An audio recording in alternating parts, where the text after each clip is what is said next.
Good morning and welcome back to another episode on the Coin King channel. I am your host, Down to Crypto TA. Bitcoin, altcoins really been rocking since the other day. Tuesday, we saw almost a total market, almost not everything, but for the most part, everything had inverse head and shoulders, and that was just a nice starter.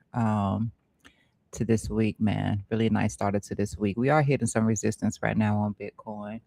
I got us trapped inside of this little wedgie structure here, kind of rising, and the resistance is above the head here. And this is on the 15-minute time frame here.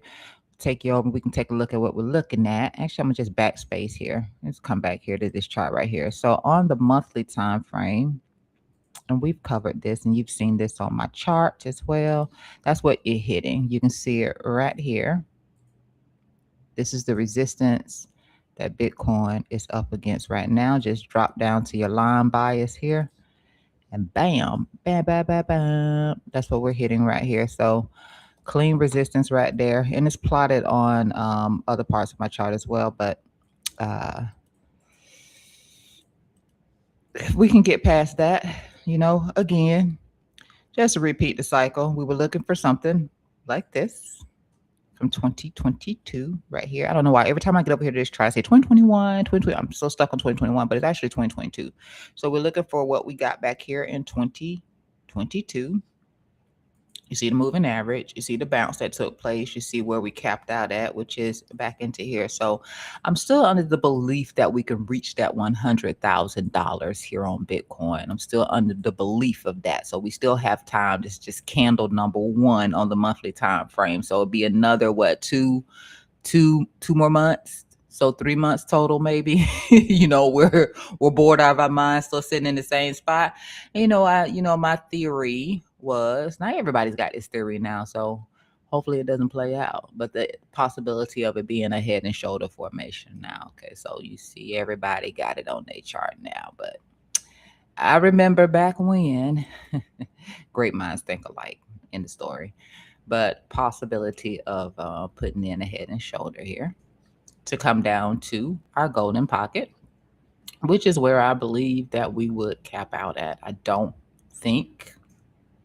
lean towards this. It'd be so nasty. That would be so nasty. So I don't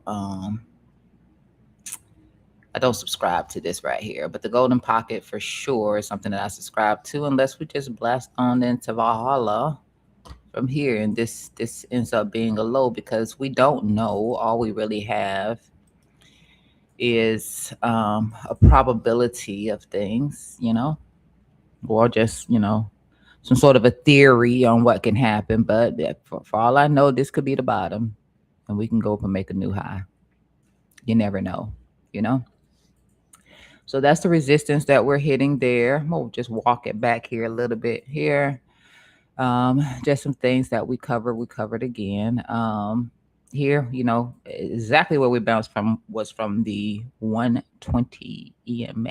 I was talking about that 120 EMA for several coins, even Meta. You watch my Meta video, you hear me hollering about 120, 120. I've seen it everywhere, 120. And that's exactly what Bitcoin got a bounce of, 120 EMA, which is, I use 60, so I just 60 plus 60, 120. And then, I've never loved math, but I like it when it comes to trading and counting my money. You gotta know math to count your money, right? So and that's just basic, right? Enjoying this delicious cup of coffee this morning. All right, and you can see it from here too. Exactly what we're ramming up against, the resistance that is in here. The resistance that is in here. We can drop down to a lower time frame and we can see it. The resistance that is in here. Now, if you're looking at this, if you haven't been here before, and let's just say you're new, please hit the like and subscribe button. I really appreciate it. If you're new here, if you see this line right here, it looks a little different over here on the monthly time frame. And the reason for that is because I did not adjust this one. This one connects from that point to this point. And on the monthly time frame, I adjusted it down to the low of this wick right here. On this time frame right here, I just left it as is. I like to challenge myself. So a little controversy on both of my charts. That's what I like to see. Don't like for things to appear the same. All right, so this is just that line drawn out. This is the one that I've been flexing on my chart here. So these two right here, this is the body and this is the wick. The wick usually, most people didn't get in there. Most people get in at the body. So I tend to do a lot of stuff with body, with the line bias. I love to use a line bias. So you can see that right now, right here. That same area that I'm talking about, that's this line right here. And like I said, this one right here would have been the body. I mean the line, the wick, the wick at the low here, and the body here. And you can also see this beautiful moving average we have right here. That's also acting as a barricade. So it's also giving a little bit of resistance right here. We want to be able to break this and to make our way into here where we have this next group of ribbons sitting at in here. But for now, it is acting as a barrier of resistance.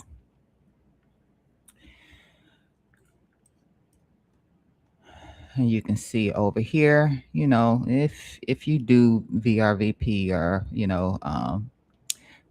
profiles or stuff like that, I typically don't use them. Every now and then I might throw one on here, but don't really need it. But every now and then I might throw it on here.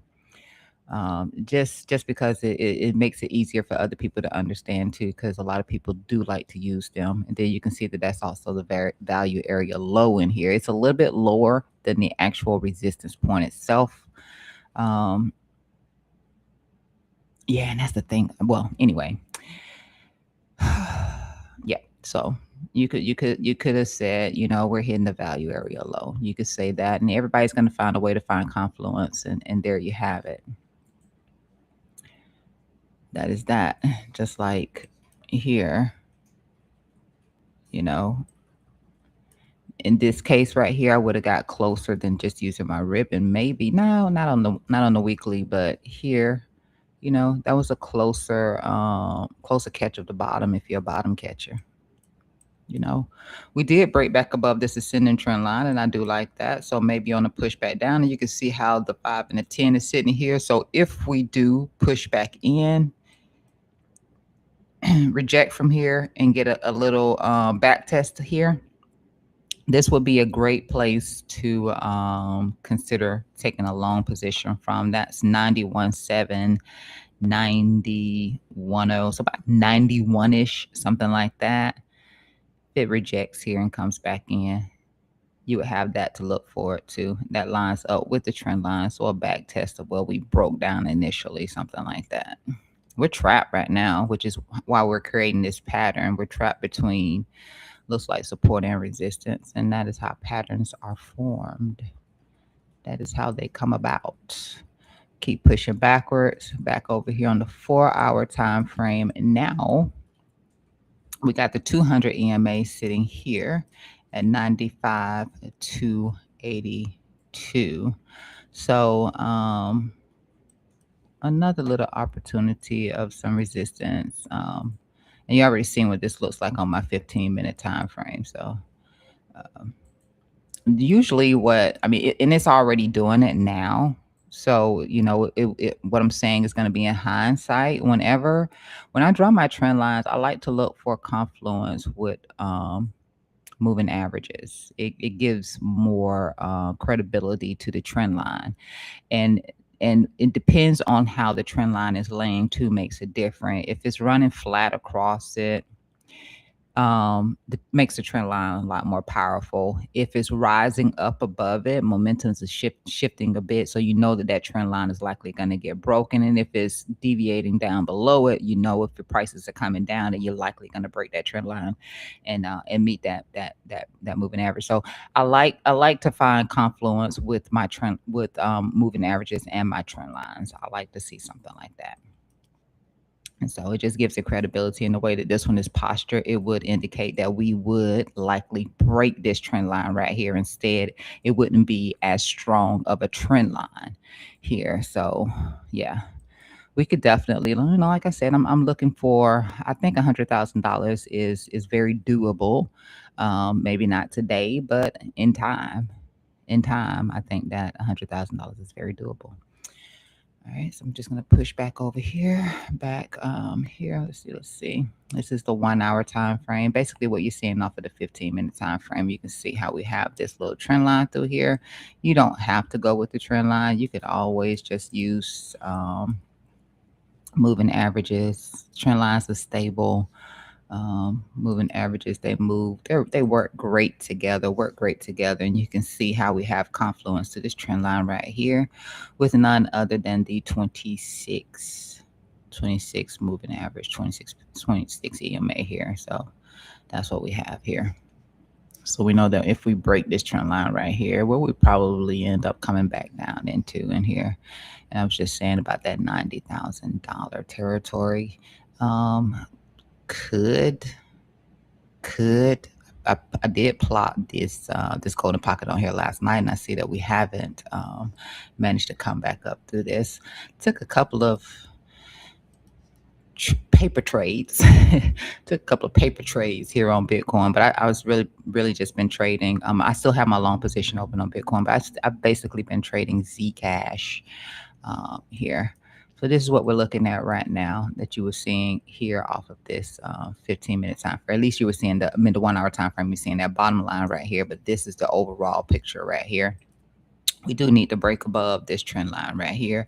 There is a moving average that's sloping down through this trend line right here, just confirming the consolidation through here. They're whipsawing. You see them whipsawing. Some sort of consolidation or explosion about to take place. It's usually where you have like some sort of a squeeze in here. Some of the just me playing around in here. Not all hit. So with all honesty, well, all three of these did. This one right here, it didn't quite tap that low down here. So, that didn't fill in completely. But this is just me playing around up here in the zone. And yeah, it's been going pretty good. Take a look down here. See, we couldn't get past. Hold on. I need to readjust this. But I see that we couldn't get past this this point in here. But this definitely is waiting to. It doesn't look like it would be a harsh. There it goes. There it goes. You can see it right there. Break this 50 right here. See what happens. It doesn't look like it will be a harsh. I need to hide my little line. Well, I should just get rid of that little line right there for now.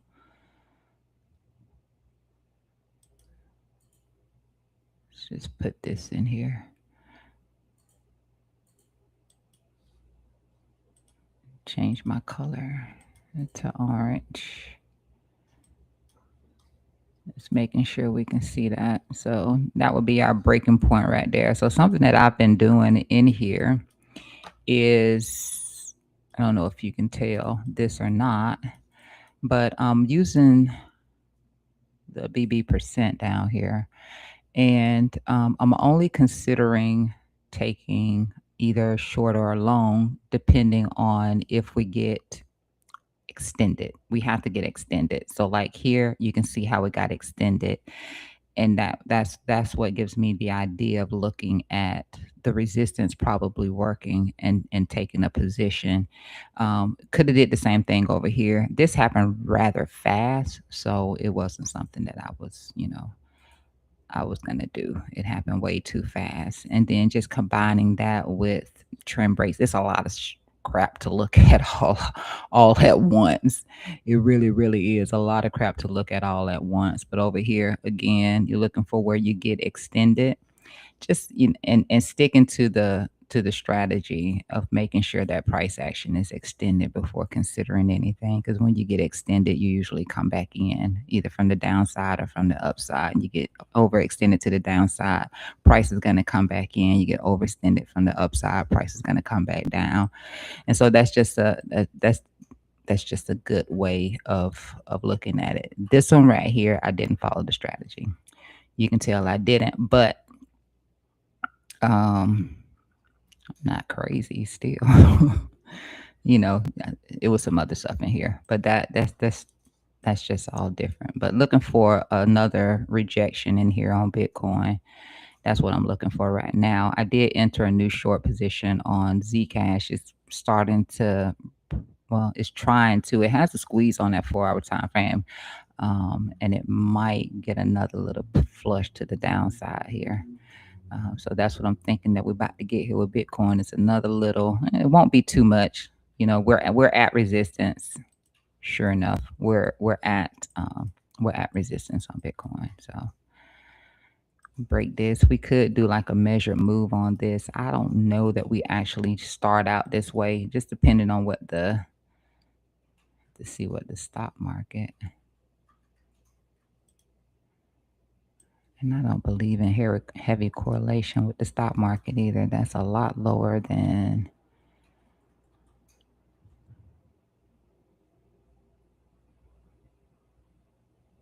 It's lower than that 91. I'm just gonna leave it here. I did something like this yesterday and it didn't play out. I was looking at. I can't think of what it was, but that's the measured move. Doesn't mean that it has to do this measured move, but that's what it is. So I think we reject and drop off right here. That's what it's looking like for Biddy. I want to move on to Ethereum and Solana. I'm gonna give this a minute right here with you guys before I jump off of this right here. More than likely it broke. See the EMA in here as well. Just toss it. Yeah, I would just toss this on in here. Let me turn this other stuff off. Just toss that on right here.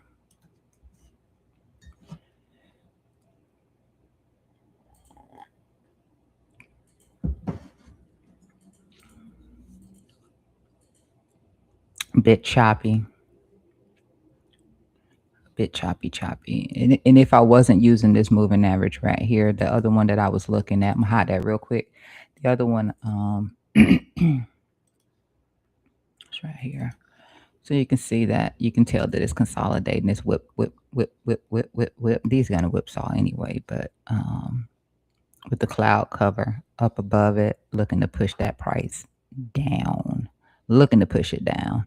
So once we break down from here, then more than likely we'll roll over a little bit harder. Maybe today. I don't know. Stock market was looking kind of bum yesterday, was it not? It was looking kind of bum yesterday. And I guess now that Bitcoin,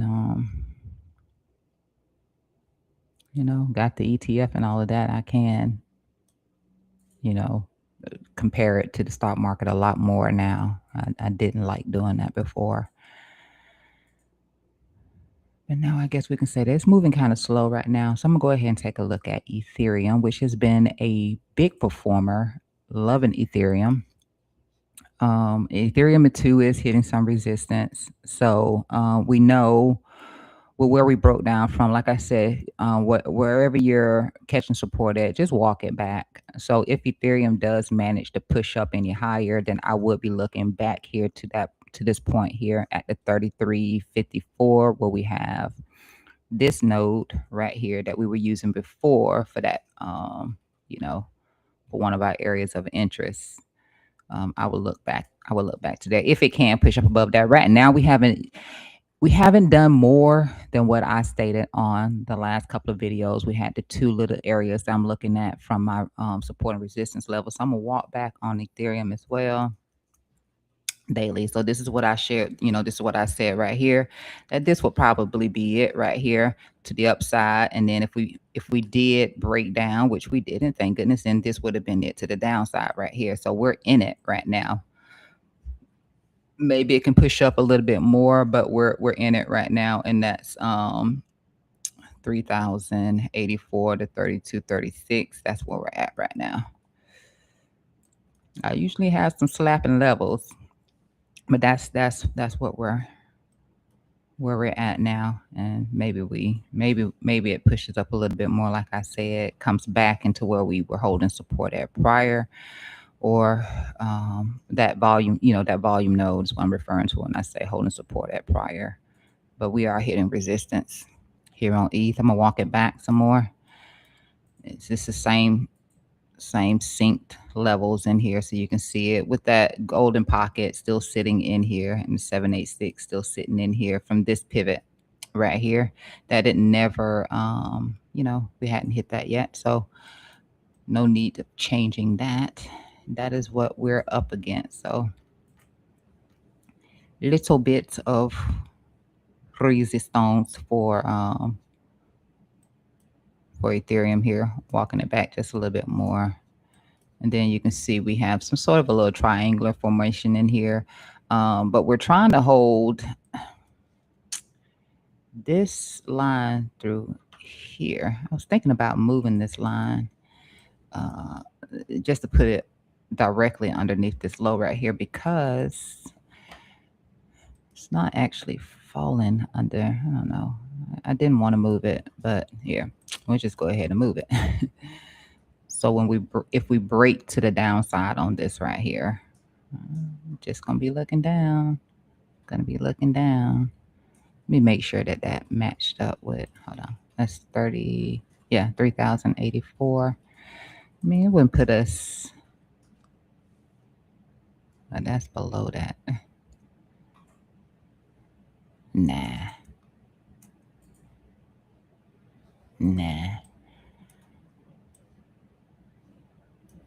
I mean, I would lean towards the trend line down here, but I'm not saying. Ethereum's performing a little bit better. Did I map out anything in here on ETH? I did, but it doesn't look like this is going to break down. It just doesn't. It doesn't look like it is about to. I can be wrong. You know how they like to throw those little patterns on us, and then they shoot them, bullish patterns that break to the downside. Is that a bear div? It's not. It's not a bear div. I'm gonna move this line up because I don't like how it's cutting through that body. There we go.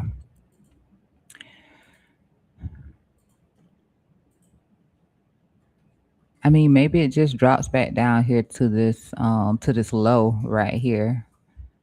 Maybe that's all it does. If it does, and do a little back test here and then bounce away. It just doesn't look like it's going to have a heavy breakdown. If it does, it just doesn't. Right now, it looks. I mean, Ethereum looks good in my opinion. I don't see anything wrong with that.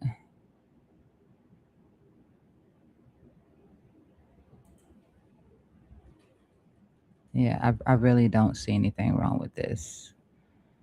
It's a little tricky. It's a little tricky. Let's see. Solana's hitting resistance also here. That's this trend line down through here. That's what Solana's hitting. But we talked about this too, because Solana's in the bearish bear market zone, and that it could probably, because it was already holding as resistance through here anyway. You can see right there, it was already holding as resistance at the top side of the bear zone here. So nothing outside of what we talked about has happened here on Sol. If it does break through here, then I would be looking at 164. I just don't know that we don't come lower here on Sol, because I think that we will. But great place to be buying for long term is within this green sector here, which is the bear market control. So I'm gonna walk backwards on this one. I don't have too much to walk backwards on. I put it inside of a parallel. It didn't actually touch this top up here, but it was the best thing. I mean, it was what I don't know. didn't see myself doing it any other way. So I just put it inside of a parallel. Got the touch back here to here, and then I just drew this one up to match this the highest point right here, which is this one. And so just in a parallel, it did get the little break above here. I didn't check the EMAs on this to see if anything is making sense with that. And I guess it is right now. It's kind of hanging on to it by a thread. Um,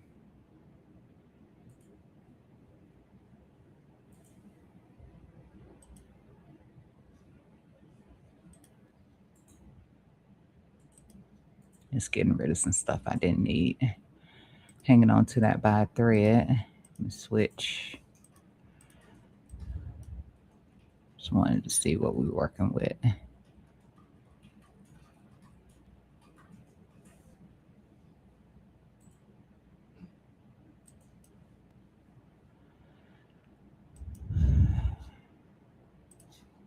I don't think that there was anything in here particular. It looks a lot like Solana. I mean, Ethereum does right now. I can see where it got this breakup right here.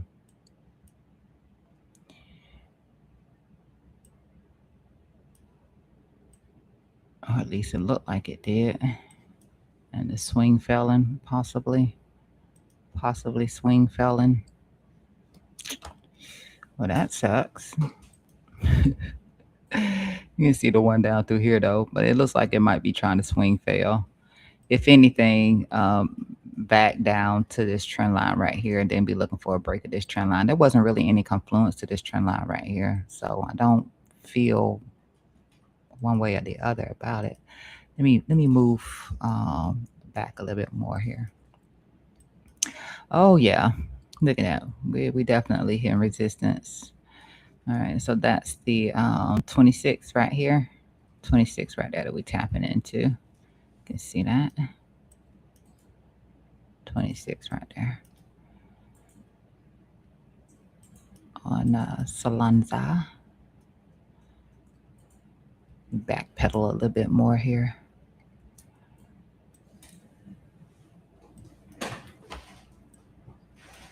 And of course, the volume node is right here as well. Volume over. Let me get rid of this weekly.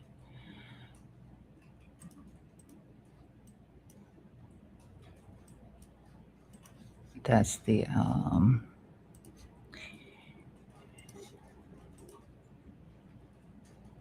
point of control that Solana is also hitting.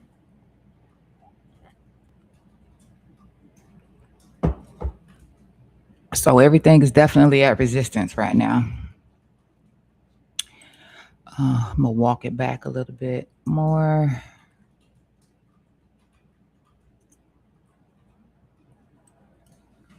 Yeah. Yeah. Doom, doom, doom.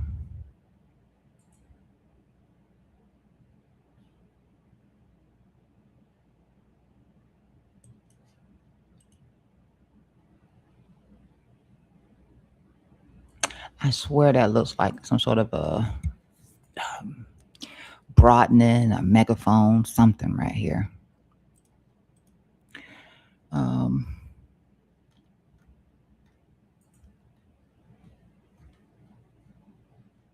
Yeah, at all kinds of resistance here on Solana as well. I think it's just a matter of the market opening, really, and then we make a decision. I don't know if the money is there for us to break out or not. Zek, because we all love Zek. Now Zcash has been putting in inverse head and shoulder after inverse head and shoulder. Now on Tuesday, I remember I jumped out of the head and shoulders over here. I did get back in. Don't get me twisted. I did jump back into this one. I jumped back into it once it actually broke. I think it was, yeah, once it actually broke here. Broke above the neckline because we had the neckline. I think I ended up paralleling it like this.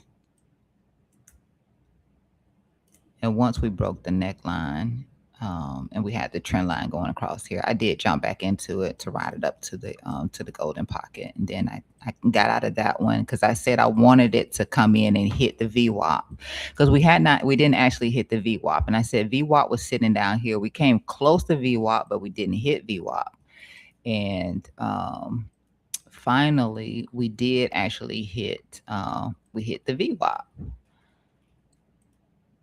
Hold on, I got to move us back to the 4 hour. We finally let me make sure that was the, yeah, we finally came in and hit the VWAP right here.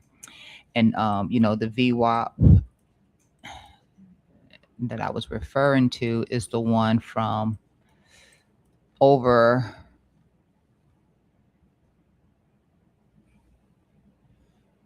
the period of a year. Yeah, 1 year. So it's a 1 year VWAP that I was using. It was what gave confluence to the 786 down here, and also the area in here that I was looking for. And I'm not saying Zcash has to pull back and come in and tap this level. It really doesn't have to.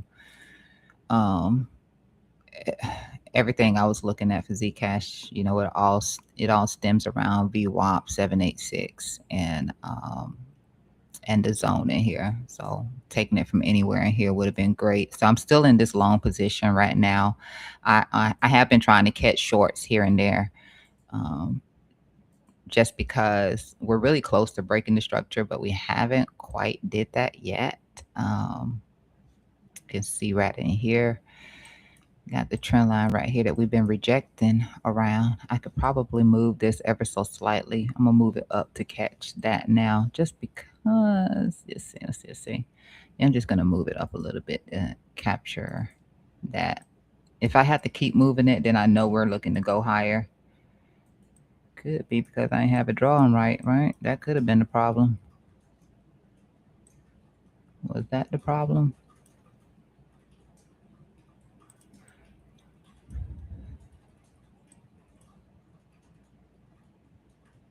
I don't know. This almost looks like an inverse itself. Can't say that it almost really looks like it's an inverse head and shoulder, but we're struggling right here. We're struggling right here. I've taken profit 3 times off of this thing, so I'm not making money. I've taken profit too many times. And not enough to make me want to jump into a new long position, which is what I could have been doing. I'm trying to wait until we actually change market structure, and then I'll start taking new long positions. Right now, I'm just, trying to catch shorts along with my, taking profit from that long position. And that kind of looks cute right there. I like that. But if we falter, if we fail here, you know, I don't know. It looks nice, but I can't say it doesn't. It doesn't fail.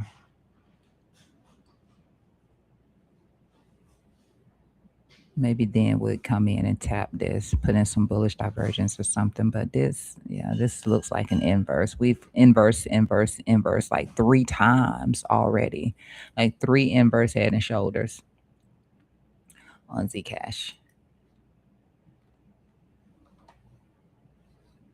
3. You can see it from this time frame right here. You can see it really good from here. You got one right here.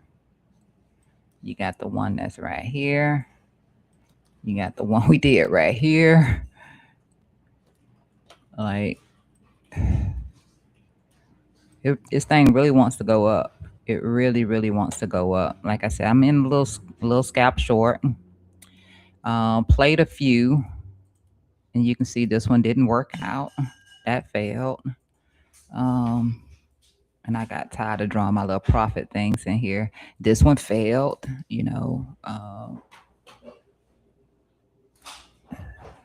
That this is the one that I'm in right now. This is the one I'm still holding, but I've taken profit 3 times, so it's pretty much of a dead trade at this point, to be honest. I'm nickel and diamond at this point.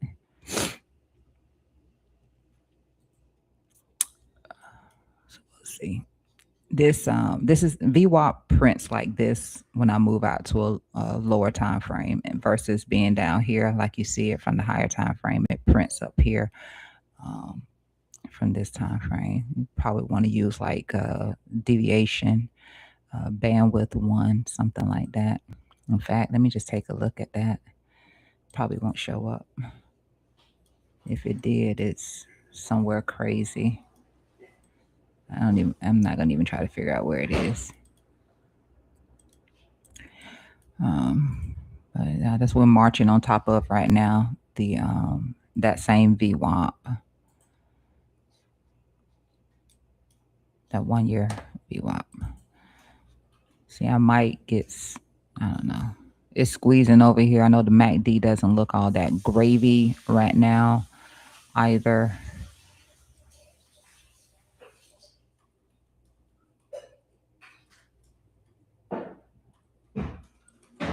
But volatility is, and get rid of that. And get rid of that. Get rid of that. You can see how volatility is in here right now.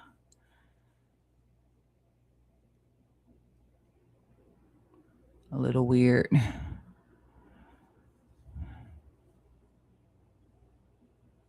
So even if it does drop, it may not drop off too far. Maybe it'll hold right here about 356 if it does, or just back here to this trend line right here. It's unlike in here, which again is what I said. The strategy for me has been waiting for volatility to hit extremes and then look to mess with longs and shorts.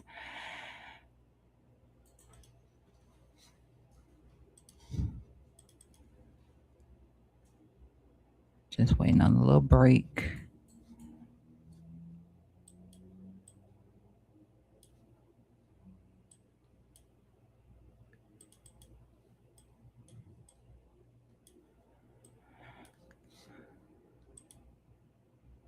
Bitcoin still holding, ETH is still holding, Solana is still holding. Like I said, we could just be waiting on market to open before we actually see any fall off on any of this stuff in here right now. I'm gonna go ahead and move forward since we are kind of calm in the market, crypto space right now. We're really calm. Go ahead and take a look at a little bit of Wall Street here. All right, I moved this because before I had it sitting somewhere in here, but we didn't get the breakout from there. We're starting to see the breakout now on Oracle. Fingers crossed. I've been thinking that this trade is going to stop me out, and it hasn't. We did get the little bottom and tail in here, and like I said, I think that we see the relief bounce first before we see anything like this right here. So this position right here that some whale took that's currently out of the money doesn't mean that they won't be in the money at some point here. I just think that we see, again, my thought has been we see the bounce on Oracle first, and I might be asking for a lot in here, but since I moved the trend line, it doesn't look like I'm asking for too much at this point. We see the bounce in here and then possibly finish out. And I'm not in this short position at all. It's just I just put it on the chart just so I just put it on the chart for that 150 because just trying to see how big money moving. That's it. But we are seeing a little breakout here, which is great.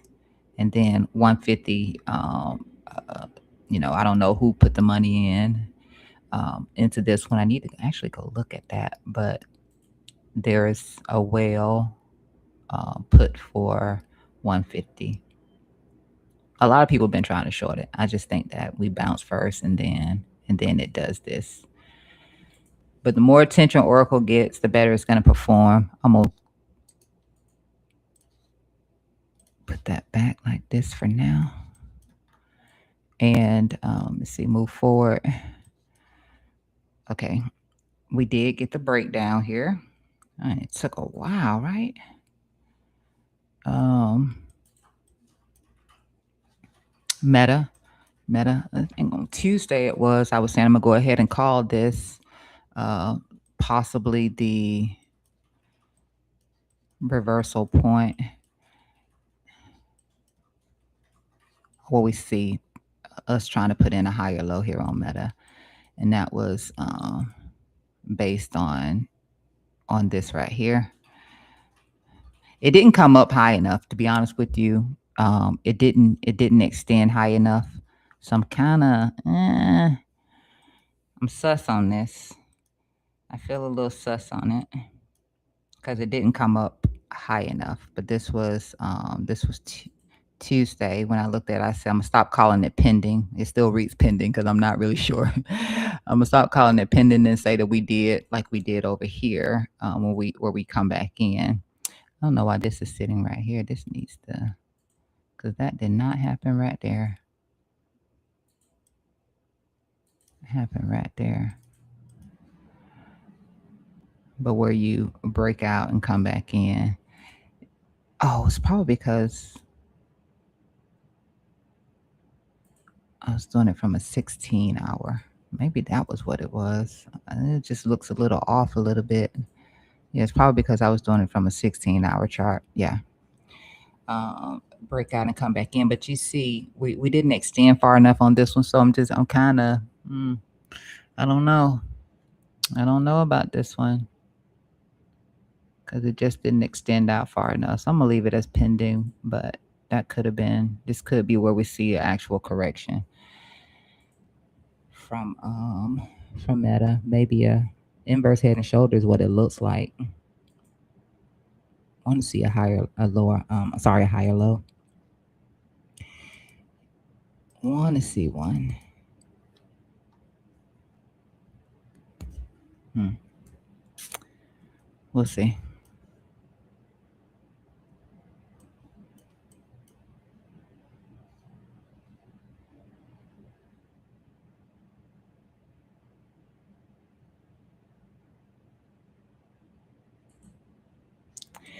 And let me just check back in over here on Bitcoin and all the other stuff. Make sure it's still holding.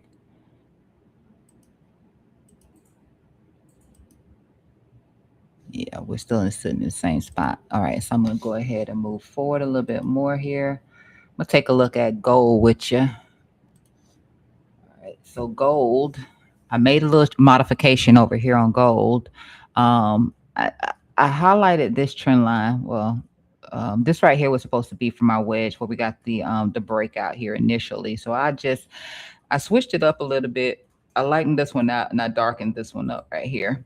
There is a squeeze in here between this top right here and this low right here, which is why I did that. So this was all of us early people looking at this right here, and this is everybody who were patient enough because we did hit the resistance in here, and I showed you off of the daily time frame what that resistance was, which is this over in here. Um, so we were just hitting that. So the squeeze is taking place in here right now. So I just highlighted this out, and I trying to see if we break down from here. I know we were hitting this as resistance right here. If I zoom out a little bit more. Okay. So it's on top of it now. Yeah. It's on top of it now.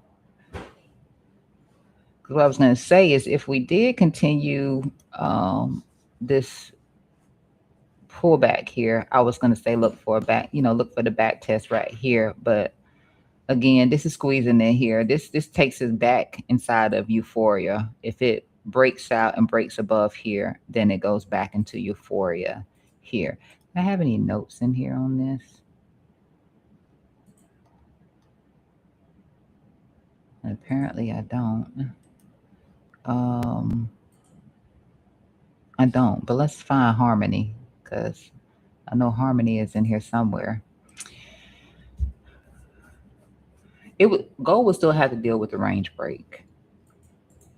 And for some reason, I'm starting to feel less triangly and more rising.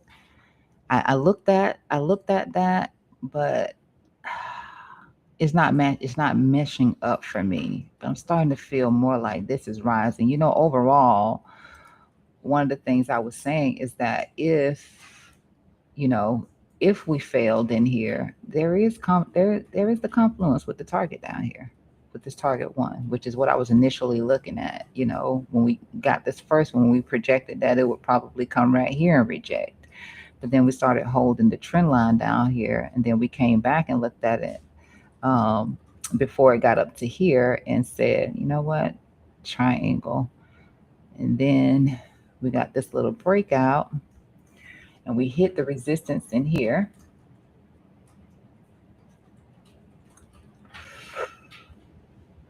I don't know.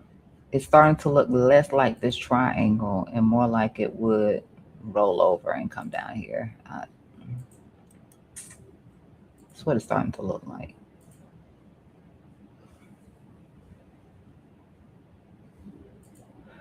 I'm trying to rock with everybody else's sentiment. Let's just find where harmony is. No, it's not this chart.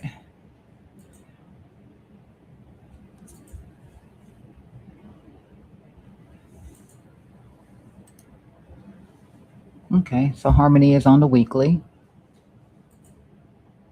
I guess we could say harmony is on the weekly because we're staying within here.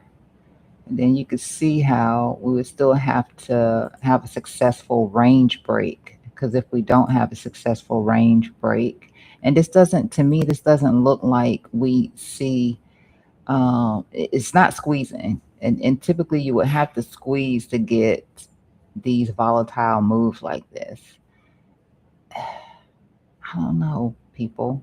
I feel like we can still roll over, at least until I start to see this some sort of a squeeze, and we don't have that now. You see how we squeezed every time through here?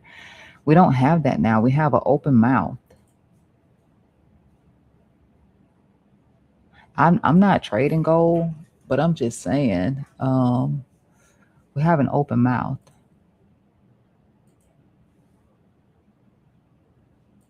And I'm always a bit cautious when I see an open mouth like that, as opposed to where you have a squeeze. Even when we had this triangle, there was a squeeze. So I'm finding it hard with this one.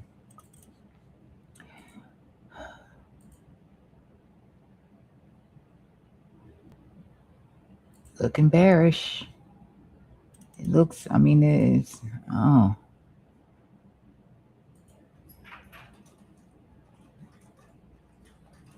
So I'm keeping my idea on the table that we would come down into here. I'm going to keep that on the table. Just so you're aware-ish. Doesn't mean it happens. Just, you have to have a plan B. Have to have a plan B. Let's take a look at the month. And let me just move through 2 week. I guess when I do it on 2 week, it's like, okay, well, you didn't have a squeeze in any of these either. And you just stayed through here. I'm still hitting resistance. We're still treating this. I mean,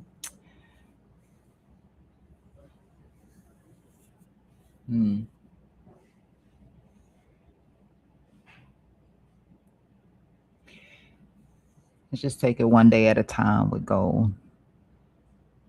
I just don't see an explosion just yet. I just don't see the explosion just yet. But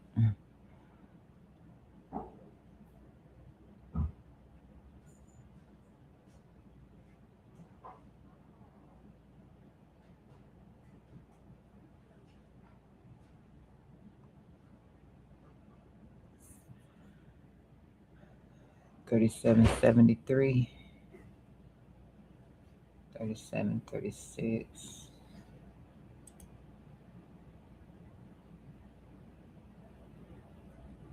So you see what I'm looking at on the monthly. Um, you have to take out the range. Don't pay any attention to my range, but you can see how these are drawn into the monthly here.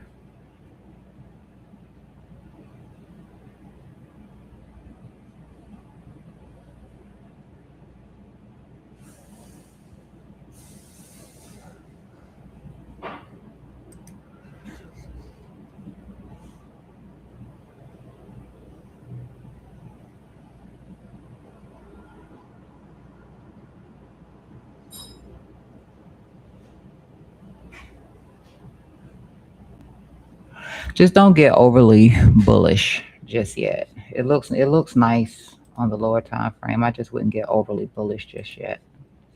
I'll go slow your roll.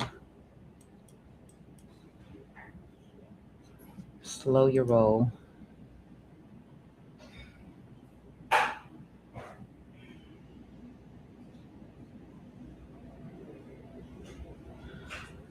I'm gonna drop this. I'm gonna actually put it on that. It's a 4 hour time frame. I probably will just drop it down a little bit.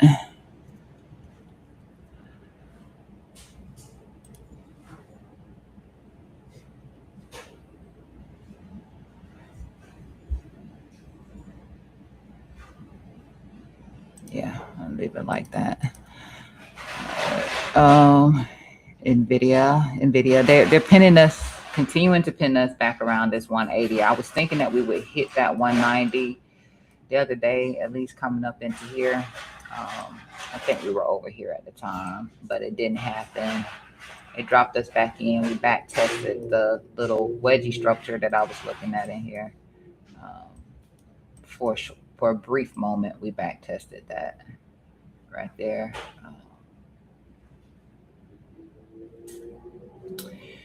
Tried to bounce away from it, but they're pinning us against this 180 once again. So to the upside, I just marked out some key levels in here to the upside. So 180, 180, 250 in between the 180, 185 here. This range right here is pretty important right here. This is the hopium I was looking for in here, just coming back up here the other day, but we didn't hit it. I don't know why they want to keep pinning us here at this 180 though.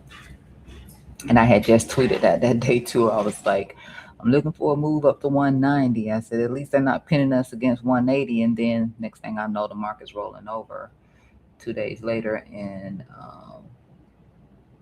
a day later, and we're back at 180. Like, spoke too soon, but we're still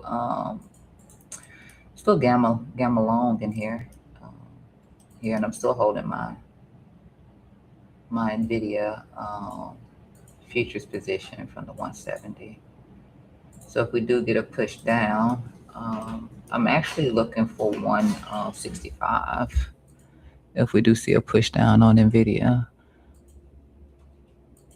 that would be the target that I would be looking for. But 170 is still going to be an interesting spot, which is why I dashed it out. So still strong here around 170.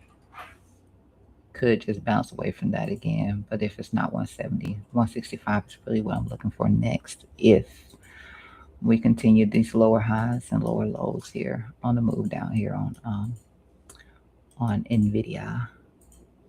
On Nvidia.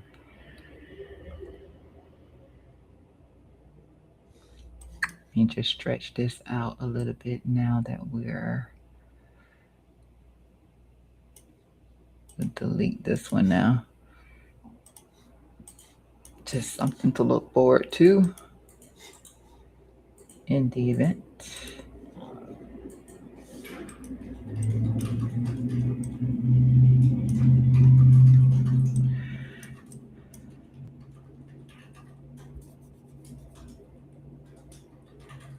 And the chart, of course, is going to look different. I'm using extended trading hours here on the chart, and just find it better. And then there's your regular, so you can see the difference. See the difference. None of this would make sense. None of it on regular trading.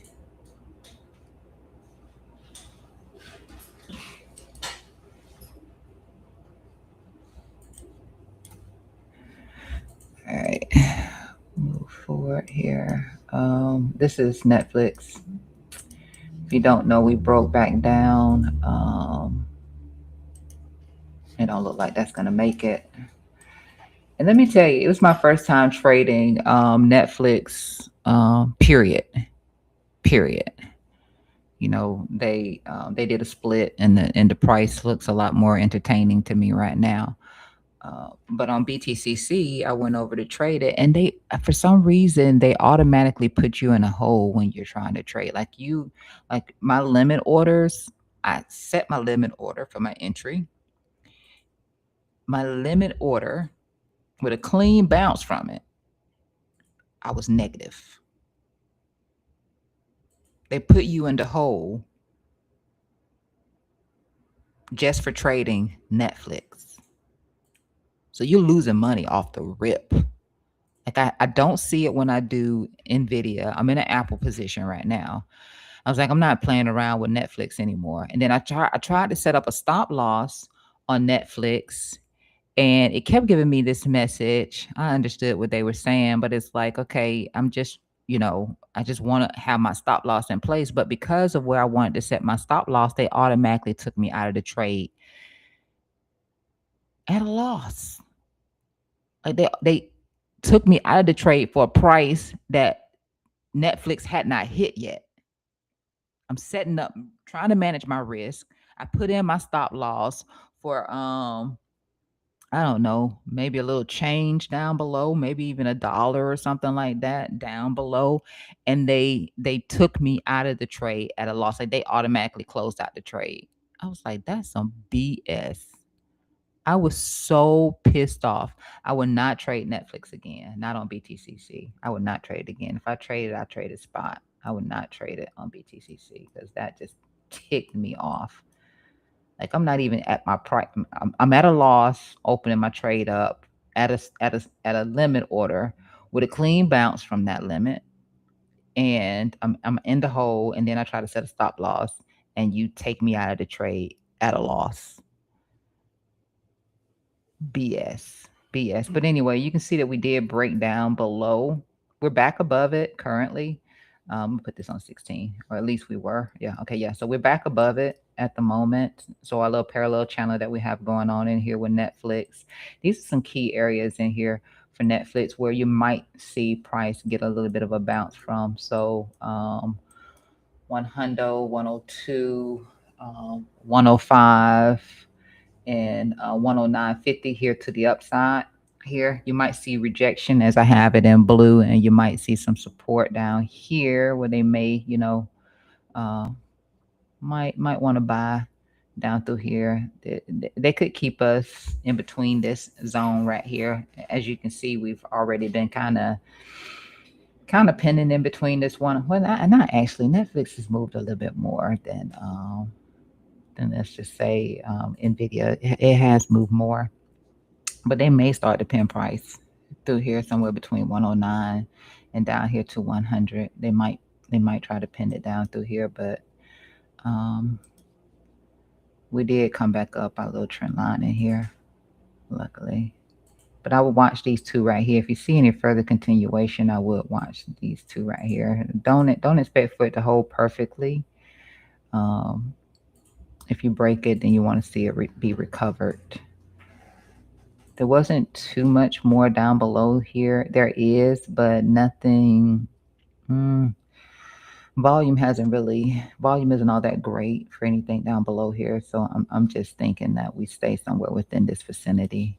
So this would be your trading range for this. And you can see over here with the mess I had going on in here, I was thinking that we could hold this trend line right here again. That didn't happen. You can see how that didn't work out, and boom, boom, boom, boom. Should have stuck with that. I mean, price was making. I was looking for the rejection.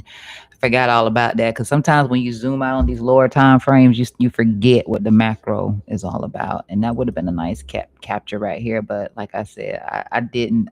This was paper. This was a real trade for me right here. This was paper trading.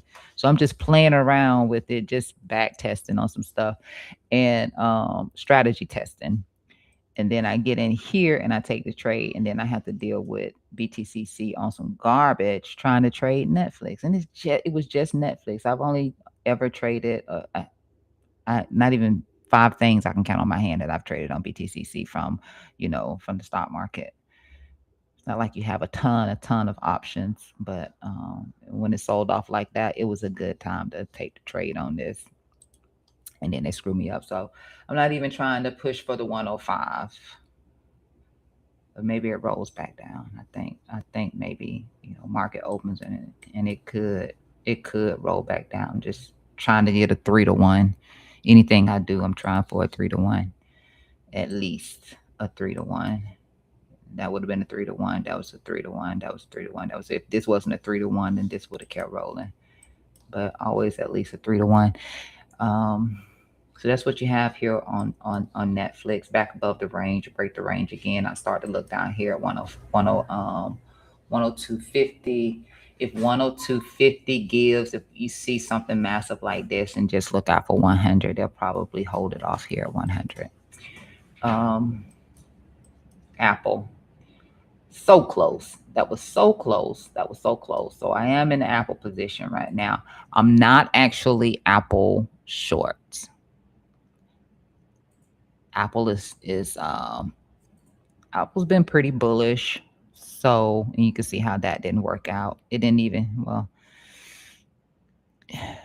I don't really care if it goes all the way to 3 to 1. If I take a trade and I take my first profit right here at profits lock, which is a 1 to 1, then if it goes against me, then it's a break even trade.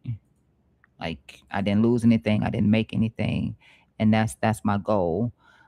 And if it gives me more with what I have left in the trade, then that's how I end up with something like I got on Zcash, where I'm not really making a lot of money, and that's okay. It's not losing a lot of money either. You know, I don't mind. I'll nickel and dime my way to the top if I have to, but you see the trend line through here was a great resistance point for it.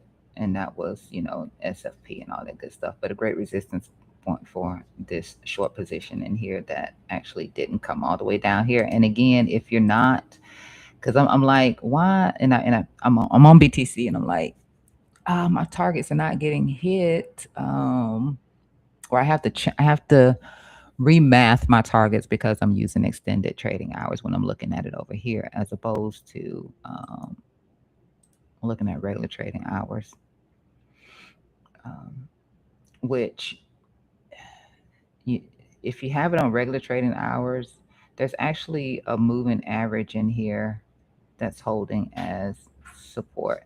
And let me cancel this first before I do that. So if you turn on EMAs, well, you can see it right here. You can see it right here on this 15-minute. I don't think I need to.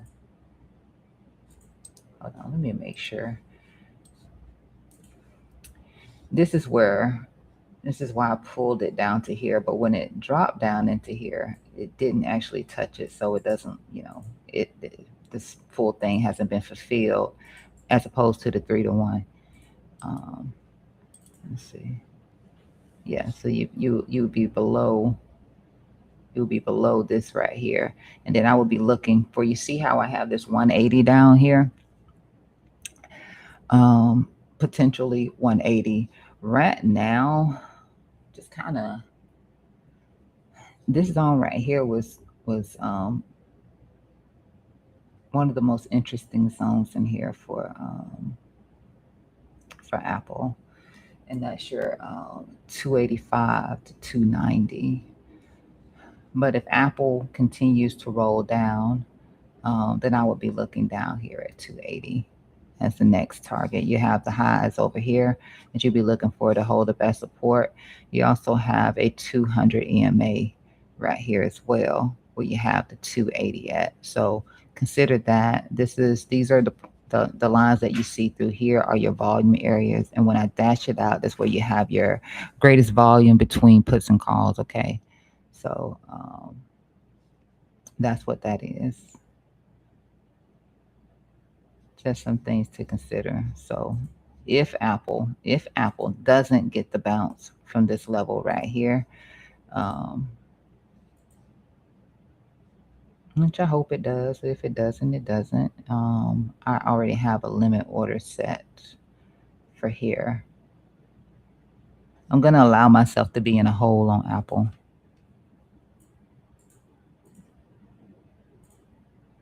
simply because I like the way the chart is moving right now. So not too worried about that. Just taking small entries on it for now. I cancel that so you can see. All right, and you also have this 400 that's down here, around about where we have the 280 at as well. If this doesn't hold through here and we see it roll over and come into here for Apple, show you here. Let me see. I think I was looking at Apple from a daily perspective. All of this little pettiness through here. mm, I put it inside of a parallel.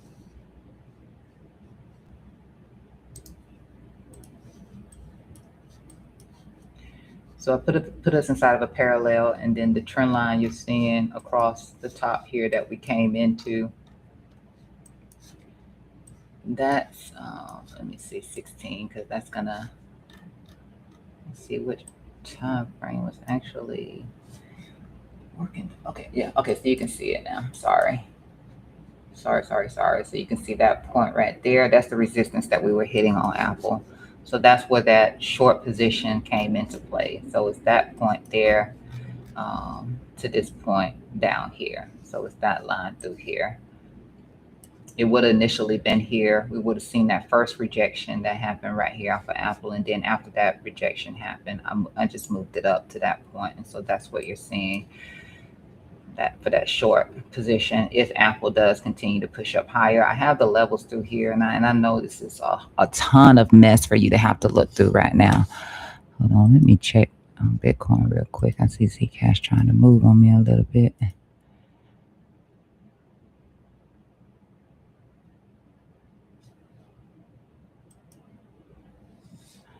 All right. I know it's a ton of mess over here. I know it is. But I would consider adding those levels. Um,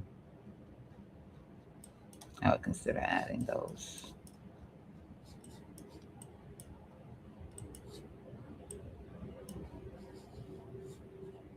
Adding these levels through here. Yeah. First, I'm going to be looking at the technical stuff in here as opposed to the I guess that would be nice, right? If I just put all of this together in a folder, that would be nice.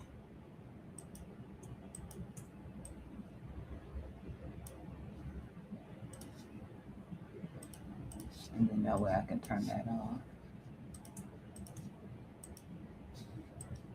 And you can see a little bit better. That's what we rejected from right there.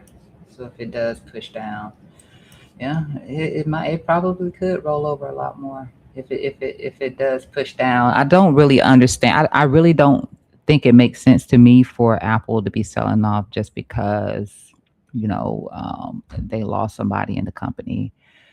Um,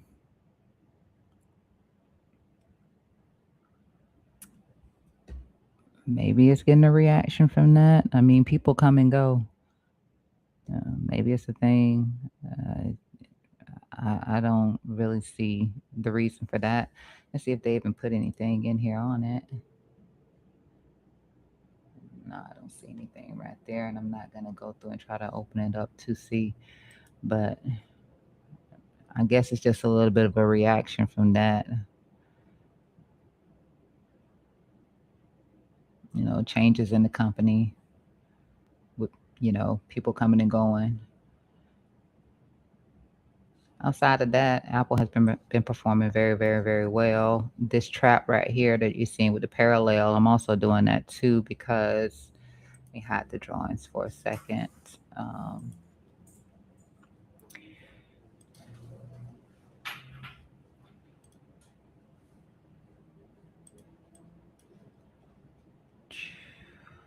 Where are we at? Yeah, here on the weekly. Turn this one off. Don't know why I got that one on right now. Probably, yeah, I can see why. I guess I had this on because this one,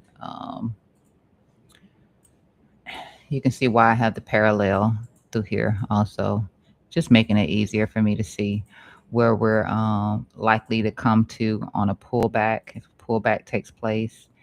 And if we lose that, then I know what we're doing next.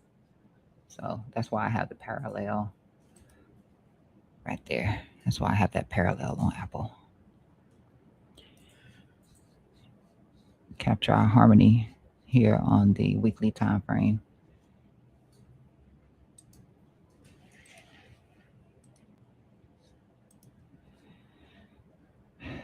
And it looks like I could draw this better, right? Looks like I could. I'm gonna leave it like that. I'm gonna leave it like that. I probably drew it from a, yeah, I used the 16 when I did it.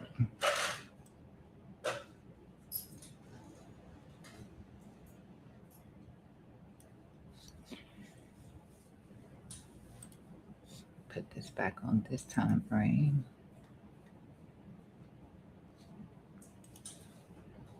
Turn all my other noise back on so I have it.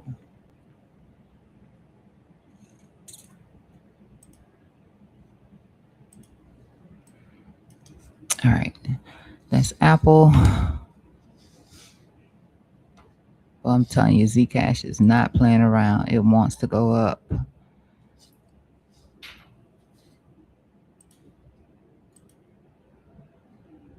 It's not giving me that drop that I'm looking for. I'm gonna come back over there in just a minute. I just wanted to show you this right here because we were looking at this right here.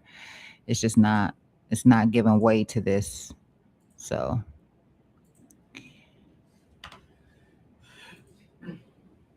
it's holding that EMA right there. I don't think it do too much. I'm just looking for a move down to here. I'm pretty sure you can give me that much Zcash. You can give me that much, but if it breaks up, I mean, you can tell the way these are converging in here too, that it really wants to. I mean, this just means that it's just in a squeeze, and we looked at the squeeze in here already. Stuck on that. We'll run back through these real quick. Just take a look at them. Just take a look at them. Okay, so we're down here at our trend line now for Biddy.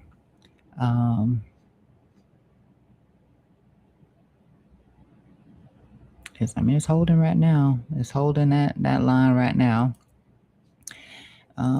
Like I said over here with Ethereum, this might just hold right here. This could just be breaking for no reason. And I did just have to move. I did just move the line to here because I had it right here like this. I'm not gonna move it again if it comes back up. I'm not gonna move it again.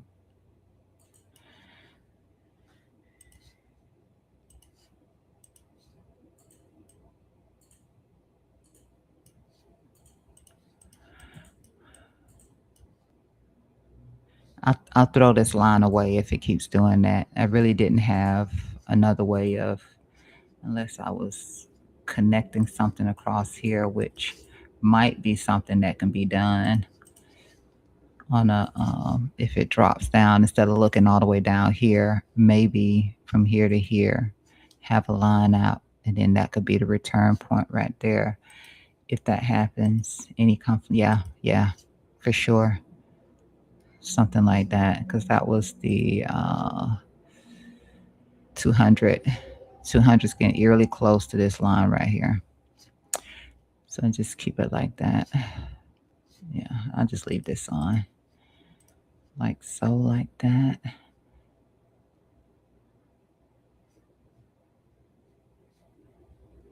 I don't need this in here. I'd be liking to look back at stuff, but there's too many lines in here now for no reason. So watch for that. And then Solana. We said it was doing that swing fail pattern, which it did swing fail right there, but it still hasn't done too much. I'm gonna move this because it did do that swing fail. I guess it would have to break below. I mean, you can see the confluence between that and this pivot low right here.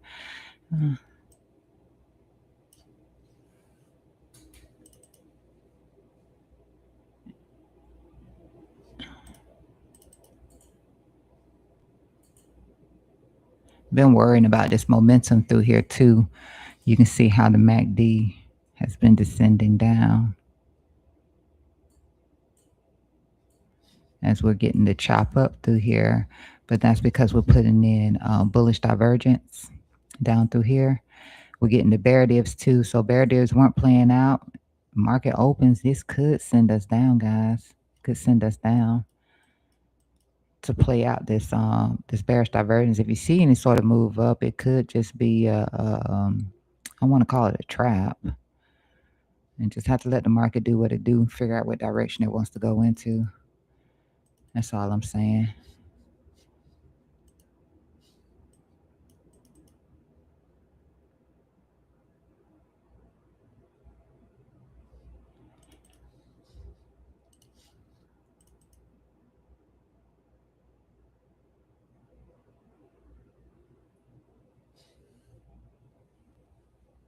Yeah.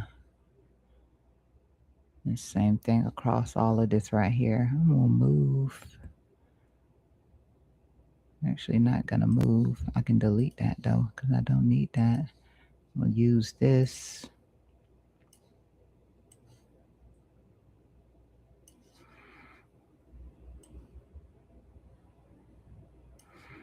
And swing fail. I'm gonna move it over here though.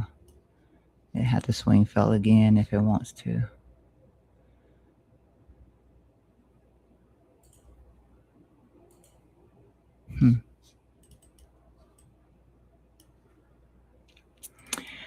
But a little bit concerning. Unless it.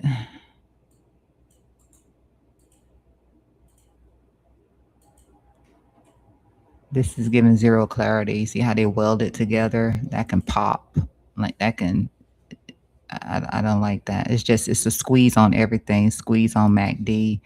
Squeeze within here. Price action trapped into a less volatile area, a less volatile zone.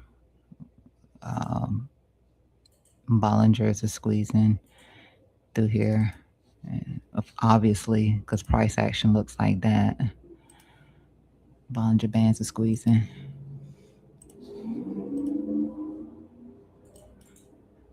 I think we come down though. I think we come down. We're at resistance. I don't see us not coming down.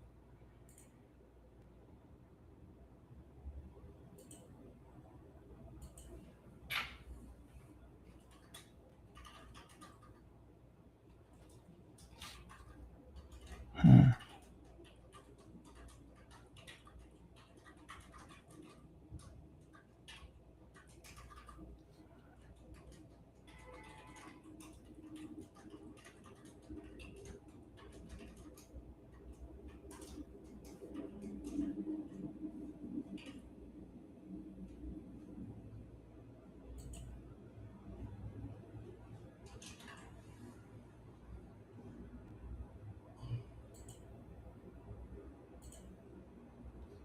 I learned my lesson about trying to take shorts at the lows though.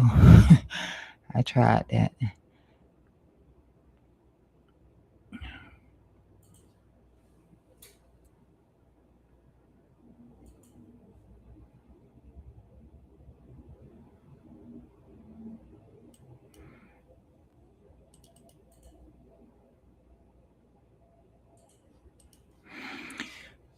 All right.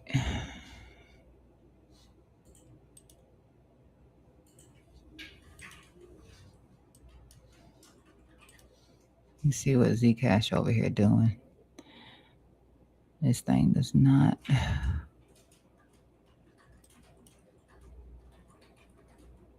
There's no intention this time.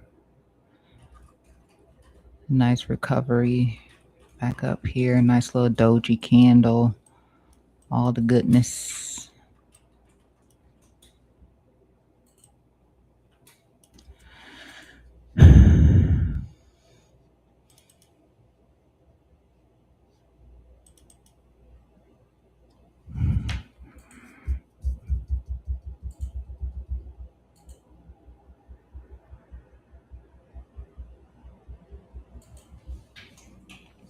I'm still gonna hold on to it at least until it invalidates me.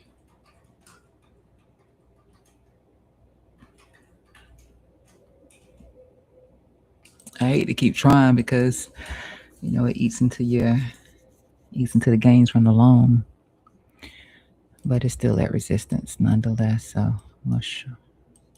short resistance. All right, let me move on over here.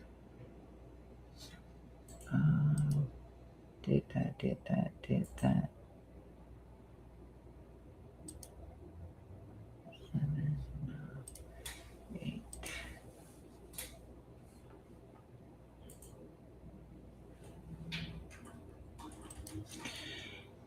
Amazon. Let's see.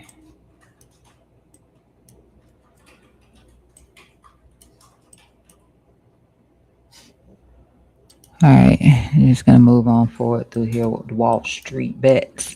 All right, Amazon here. I just have this in here. This is nothing right now. I mean, even that stop loss is, it's a one.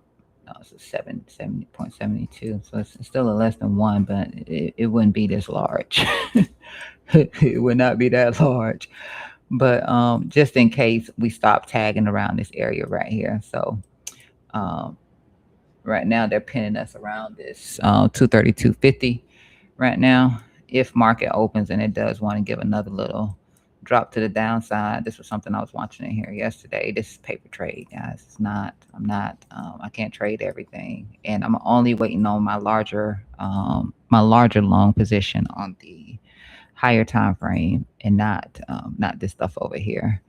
I just wanted something else to trade with Nvidia, and right now it's gonna be Apple. But I'm just looking at things, just like I said, testing strategy and stuff like that. Um, so if we do stop tagging around here and it wants to come down here, take out that right there, then I would be looking down here at 230 for a bounce away at 230. Now I might actually get interested in taking this over on BTCC. Drop down here into 230, see how we react if we get, if price does come down here into that. Um,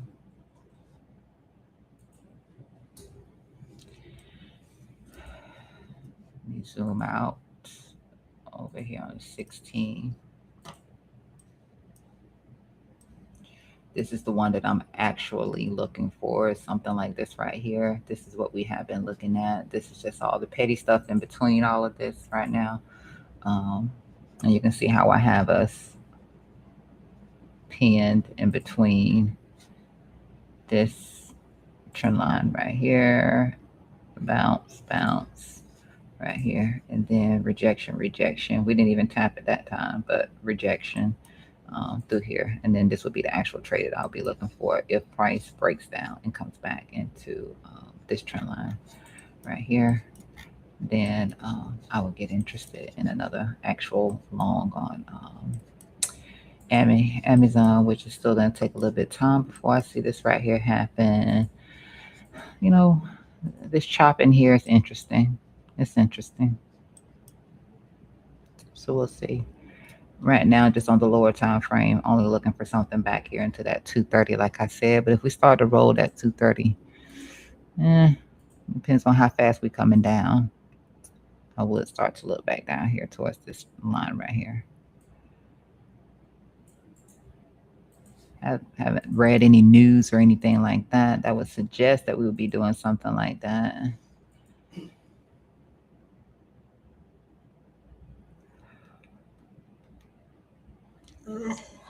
Yeah, nothing I can see suggests that we do something like that. But if you're looking to take some little small trades on it, if it's not going to get that bounce away from this 232.50, then I will look down here at 230 for a new entry. 230 today. We'll see what they want to do. Push it up. This is going to be a big area right here. This 235, and then the other one is going to be up here at 240. But by the time any of that happens, it'll be breaking out of this right here. Speaking of which, I hope Google is the next one in here. Let's see. It is. Google. Google. Just remember I posted on this and we've been talking about it. And I've been telling you like shorts are really piling in here. Now we haven't actually broken above this high over here, so no need to get too excited on it. But I was like, but the formation is bullish. The formation is bullish. But it's a ton of shorts piling in right now. Like they trying their best to short Google.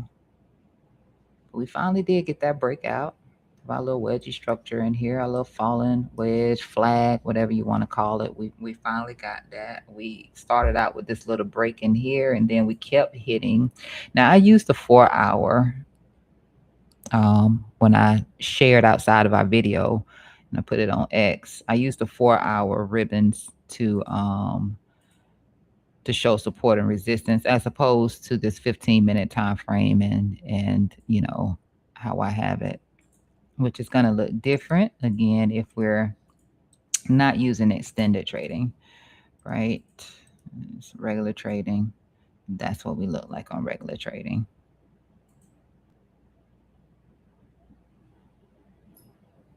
I don't like the regular trading. But it might make sense for me to actually drop this line in here on regular. You know what? I need to do that. I need to do that. I see this. I see this. I need to redraw my trend lines out for regular trading on trading view. But right now it looks, it looks like we about to go to the moon on Google. Good thing I did say don't get too excited because we really haven't changed anything in here. It looks good from that perspective. But yeah, trend line to trend line. It's probably not tapping this just yet. A little double top in here. Oof, no. I don't like that chart. I'm gonna go back to something I like. I'm gonna go back to this one. I like this one. This is the one I like. This one. And that's just the three. No, that's not the three. What was that? Oh, okay. Because we kept coming up here to hit this 200 EMA. Um, and again, it's another paper trade. Another paper trade. I'm just not gonna trade too much. But just testing. So I was using the 4 hour for that support. Once we stopped tapping into this line down here, and I didn't have to move it again because I had it sitting on here at one point. Then I had it sitting on this candle right here, and then I called myself dropping it down underneath this one. But depending on what time frame you're on, it's gonna look different. And then we stopped tapping it, and then I started using the 4 hour here. And so when I posted, I showed you where your support was coming in and how it was hitting the 5 and 10 in here, and then finally it broke above that. And now she's trying to move again. I don't have the target and stuff in here on, but the target that I have been looking for is 335. Did I have any?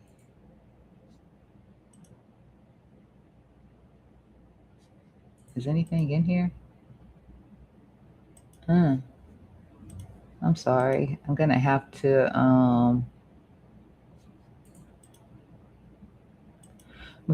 go back and I'm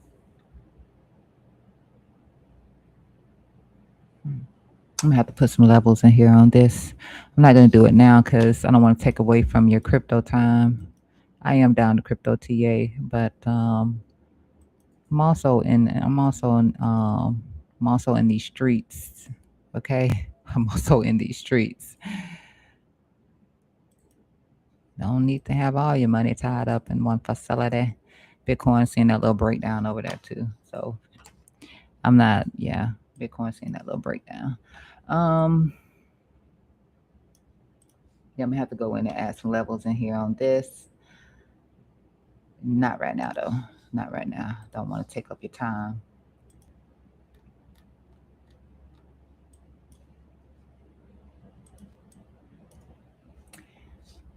Hold on. It might be good for me to do that. APPL. APPL. The reason why I didn't last week is because it was just so 285 is going to be your biggest right. 285. Then we got, of course, in between that 287.50. I'm talking about Apple, and then 290 going to be your most interesting. So 285, 287.50, 290 going to be your most interesting, and yeah, it's just up and away here. If there was any remark I would give, it would probably be 277.50. What did Apple? What was? I'm sorry. Why am I talking about Apple? Lord forgive me. Cause we talking about Google, right? I'm over here looking at Apple. Already got Apple.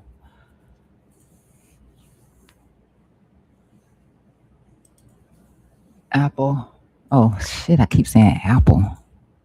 Google. Google. It's at 320.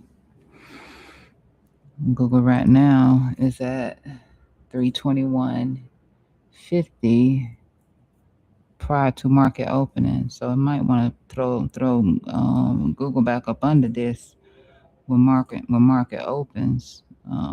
This 320. I might want to toss this behind back below this 320. So just be on the lookout for that. And then 300 in here. Um, I don't think it's come that low since. No, it ain't been that low in a minute. But they might toss it back underneath that. Might toss it back underneath this right here. This isn't gonna move because their stuff doesn't update until market opens. Even if I try refreshing it, I mean you can see the numbers change up here, but it's none of this is gonna change in here. So you can see pre-market is saying 320.20 4, and it's not. It's 322, and it's pumping. It's pumping. Google is pumping right now. They'll probably throw it up back underneath this though. It's pumping right now. Ooh, baby. Look at that. If you were trading this on BTCC, it wouldn't make a difference because you can't touch anything until market opens, as opposed to spot trading it on one of your exchanges. Like I use Webull. Webull, I can go over and I can trade right now. You can't.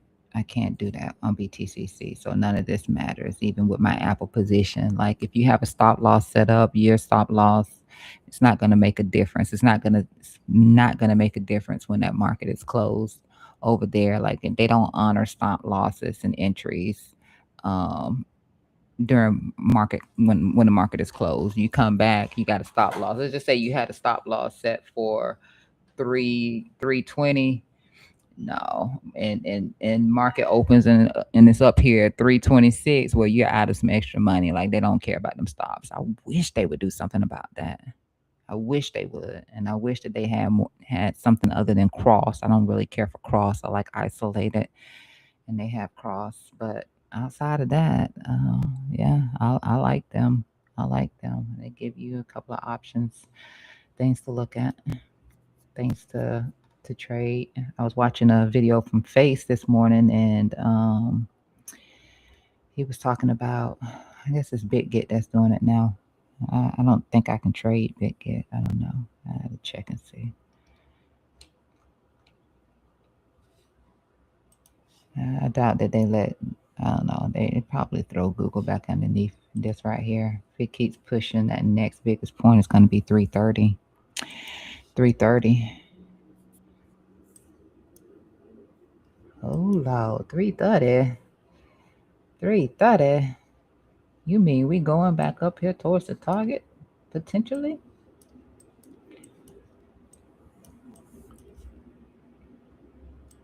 Looking good. All right, moving forward. Actually, yeah, moving forward because I'm not going to draw anything out right now. I showed you that. Hold on. Why am I back at Apple? Nvidia. Tesla. You see that little bitty entry right there? You can't play around. Like this right here would have been a winner. This would have been a winner right here. Because I would have still been in this. It would have been my first take profit, my second take profit, and then leave the rest open. Leave it as a runner to continue to take profit. So when you see me do something like this right here, it doesn't mean I'm all the way out, just like I'm still in my long for Zcash. Um, but it's just a nice way to get started. And this was just coming back up here to one of the target levels in here for the 430 right here. You can see we're around one now where we're starting to get a little bit of reaction. You can see how we danced around on the 440. We got this one right here at 450. And then I think I didn't put anything else up here, but I'm pretty sure there were a lot of there have been some big buys coming in on Tesla. Some big buys. So we even broke above. Broke above my little parallel in here. I think this was parallel. Yeah, we even broke above this. Okay. Okay. But we're still hitting the important area in here where they might bring it back in here a little bit and then do the continuation on this. Oh, hold on. Let me push out here.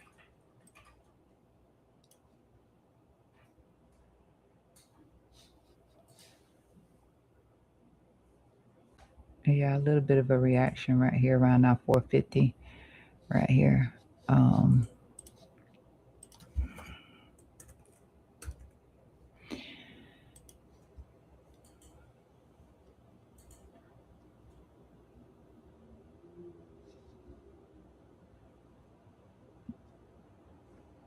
Yeah, that's the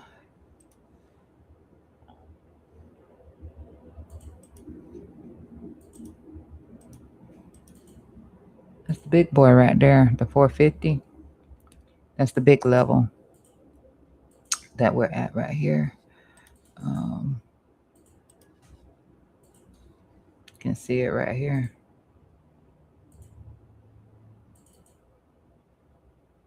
450.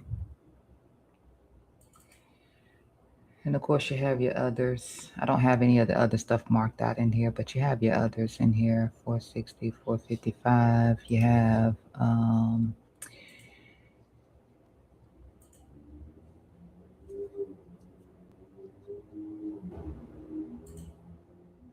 can see your, this isn't operating right now. You can see your big bid in here,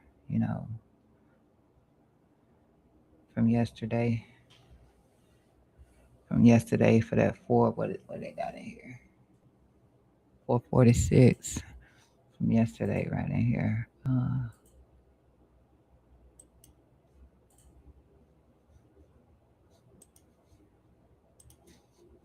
But yeah, you at the big boy right now on Tesla.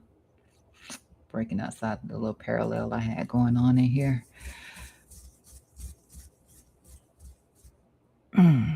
I might want to move that. I might. Yeah, I think I looked at that and that was like a not gonna make it. Doesn't make a difference kind of moment right there. Take a look at the.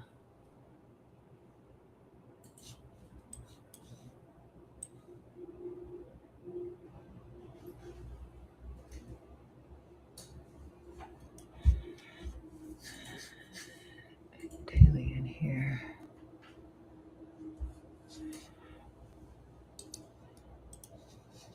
Get you out of here. Oof.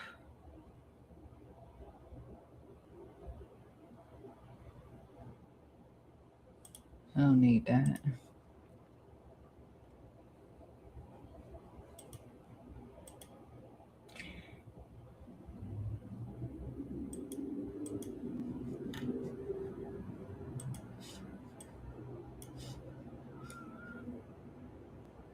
You know what? I don't even know why I'm doing all that. Let me just hit the little drawing button over here. I just want to see. I don't. need that in here. Trying to see if there was anything else I didn't need in here. Okay, so our range is somewhere in between here to up to about 461. Somewhere in here right now in the daily time frame, that would be our range. Unless we break out of this, then I would be looking for a rejection back inside of it here on Tesla.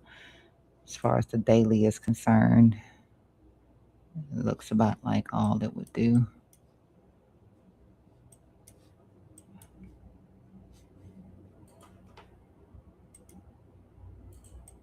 Oh, stupid. I'm so stupid sometimes. Hold on. I did that. I just wanted to see.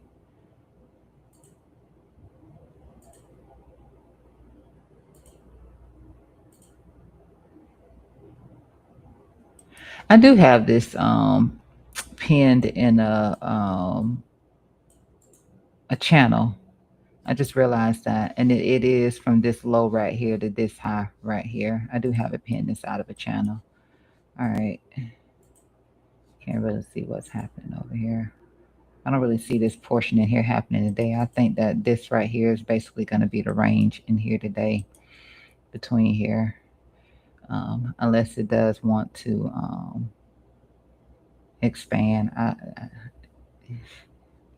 would expect a rejection to come in through here, though. Personally, I would.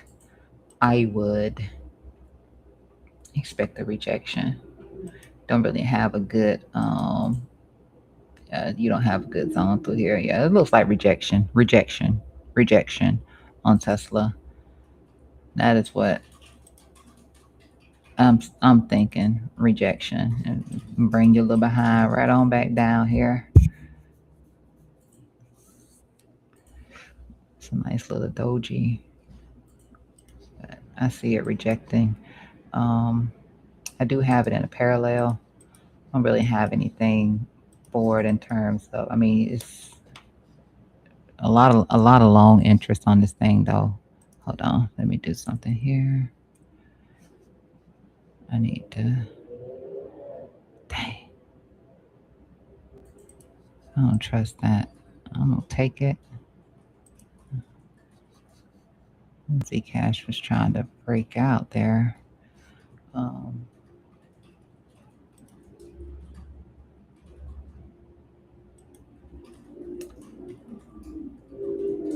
oh, I'm on this.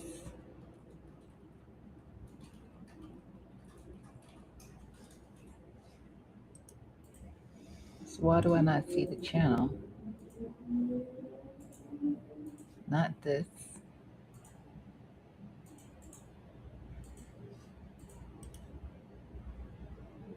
I don't know. That's weird.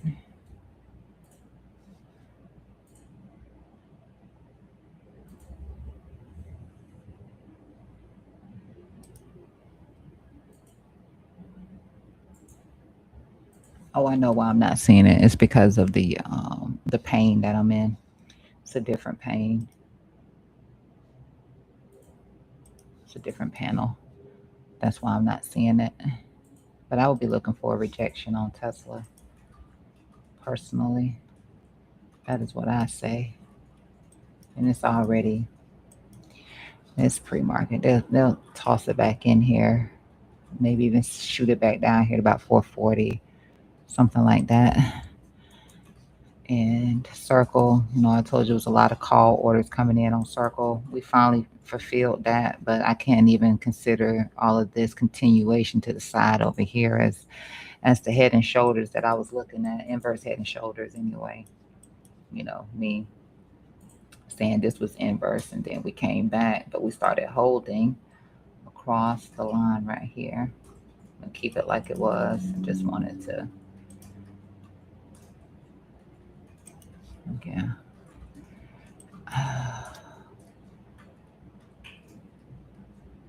Hitting that resistance again, hitting some more resistance just like we did right here.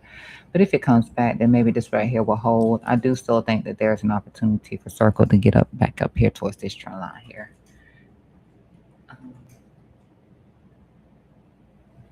Give me just a minute. to jump off of that real quick. I just wanted to see over here with Bitcoin. Uh-oh.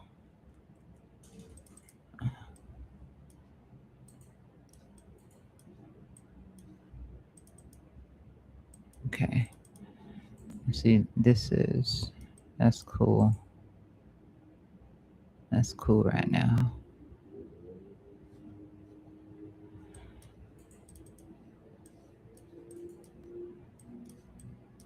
It would have to get back up here before I would consider it as, yeah, just ignore that little one candle right there. It may not be anything big. And just trying to come back into this band right here. That's about it right there. And then it can, do something like that.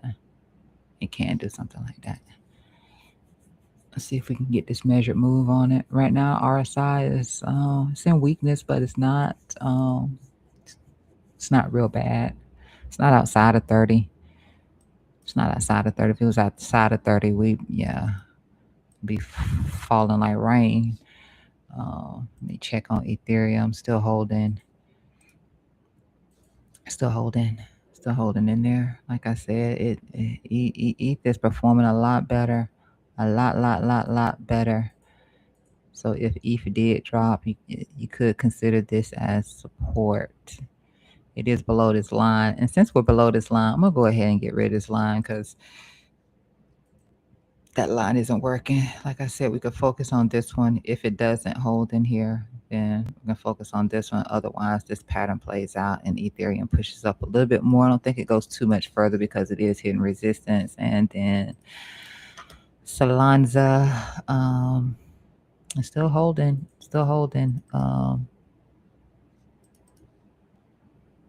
With the swing fail in here, but nonetheless, it is still holding within the larger range through here. It's still holding. So nothing until it actually breaks down from here. Nothing major. Like you could have shorted this or something like that, or even right here for a scalp short and then hope that it gives more. But as far as a big overspill, nothing major just yet. And then of course, Z Gash said, I don't care about your short. And I could see that because it was holding, it was holding. It was holding, That is what it is. And it really wants to go higher. It really wants to go higher. Best way to do this would have been either, from the low there when it came back up, or from here. But this is still holding. MACD, although this is giving bearish vibes, it's still far from the zero line. Still far from the zero line as opposed to some of the other stuff that we were looking at.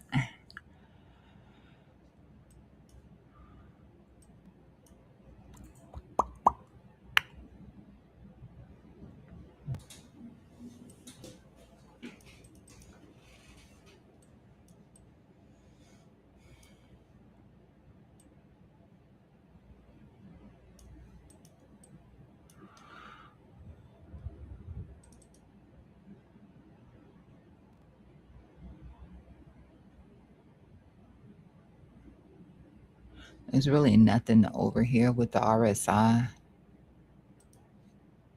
Nothing telling in here. So that means it might want to still keep trying to push up higher because there's nothing in here. Nothing. Just chop.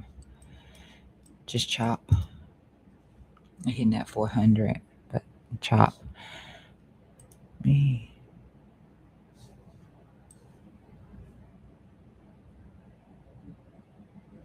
Dang, that inverse head and shoulder though. Ooh wee.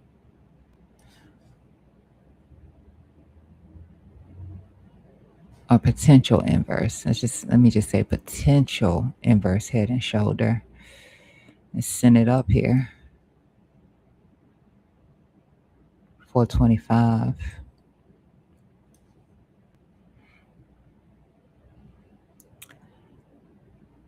Between here anyway.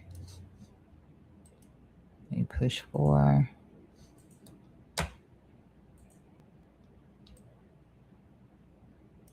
Yeah, it looks good. It looks good. I might just want to go ahead and get out of this short because it looks good. I ain't trying to lose my money. 470. I'm still gonna have a problem.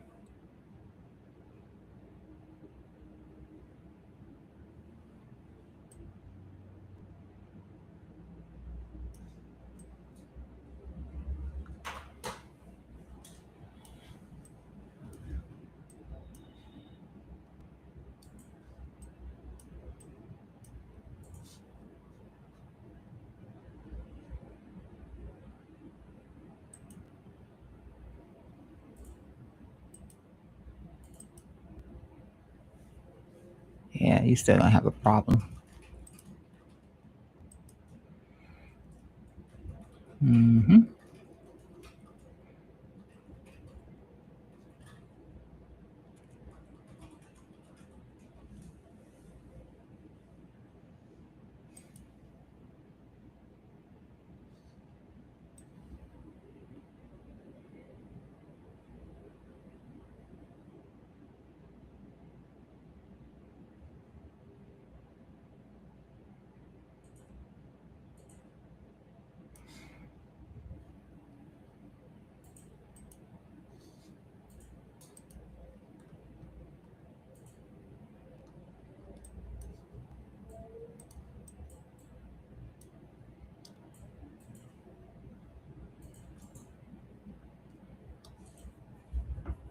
Mm.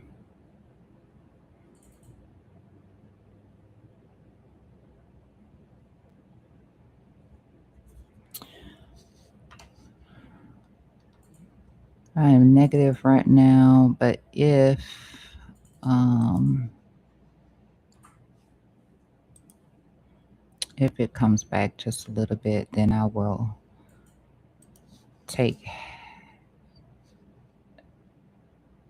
do a profit lock and then get out of it. But I took the long over here from here. I didn't take it from the VWAP tap.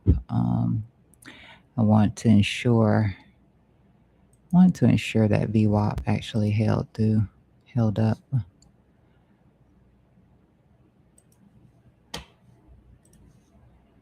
But I am still holding on this. Still holding on it. So right now I'm up just 96%. But I waited for confirmation. You see the 307. I waited for confirmation and then I entered. And I've taken profit on it 3 times already, so it's not really producing much residual right now. And then the short, I'm in the hole on. And I'm just gonna show you the hey, how to give you a little cup with the sad face. I think I was a little late on this, but nonetheless, it's losing. Just trying to think if I wanted to close it, or you can see I'm down. I want to close it, or if I want to give it a minute.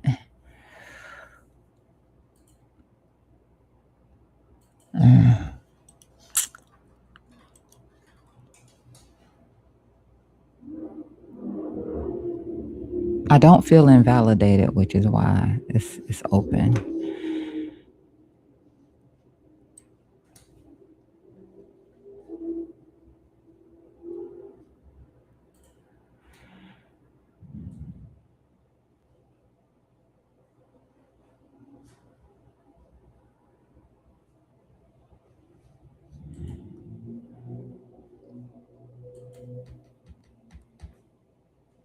So I got to think about this one.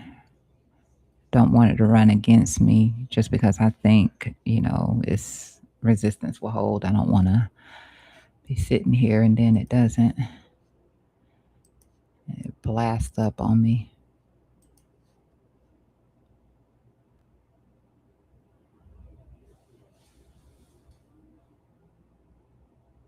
Looks good on the macro. It's starting to look better on the macro. So, mm, all right. What I was saying in here while I make my decision, yeah, a lot of money was going into Circle. We talked about it when we were getting this pullback, and I was saying a lot of money was going into it. I think I started saying it over here too, but a lot of money was going into it. And Circle's like my second largest holding right now. So I've been a little salty again. I've had several opportunities. I had to take my money from Circle, take my winnings from Circle, and I chose not to. And I just let the price, get away from me. Because even with spot, and I'm spot long on Circle, of course, even with spot positions, sometimes you just have to cut them, especially when it comes to stock market, because it could not come back. It can be years before it come back, as opposed to crypto. We pretty much know when something's dead in crypto, but pumps and dumps are common, and this is tied to crypto, but this is a little bit different, so it's kind of painful, but I'm glad to see some money coming into it. Given a driver to price action, this and coin were both, I guess, they're leading indicators at this point for how crypto is going to perform. Bitcoin, some of these big alts, how they're going to perform. um, And like I said, I do think that there is the possibility of price coming back into this line right here. Where that happens at, I can't tell you. I just know that I'm looking back at this trend line right here. At this trend line right here. I didn't do a measured move on this right here either, which we, descending, broadening formation in here. I did nothing on that.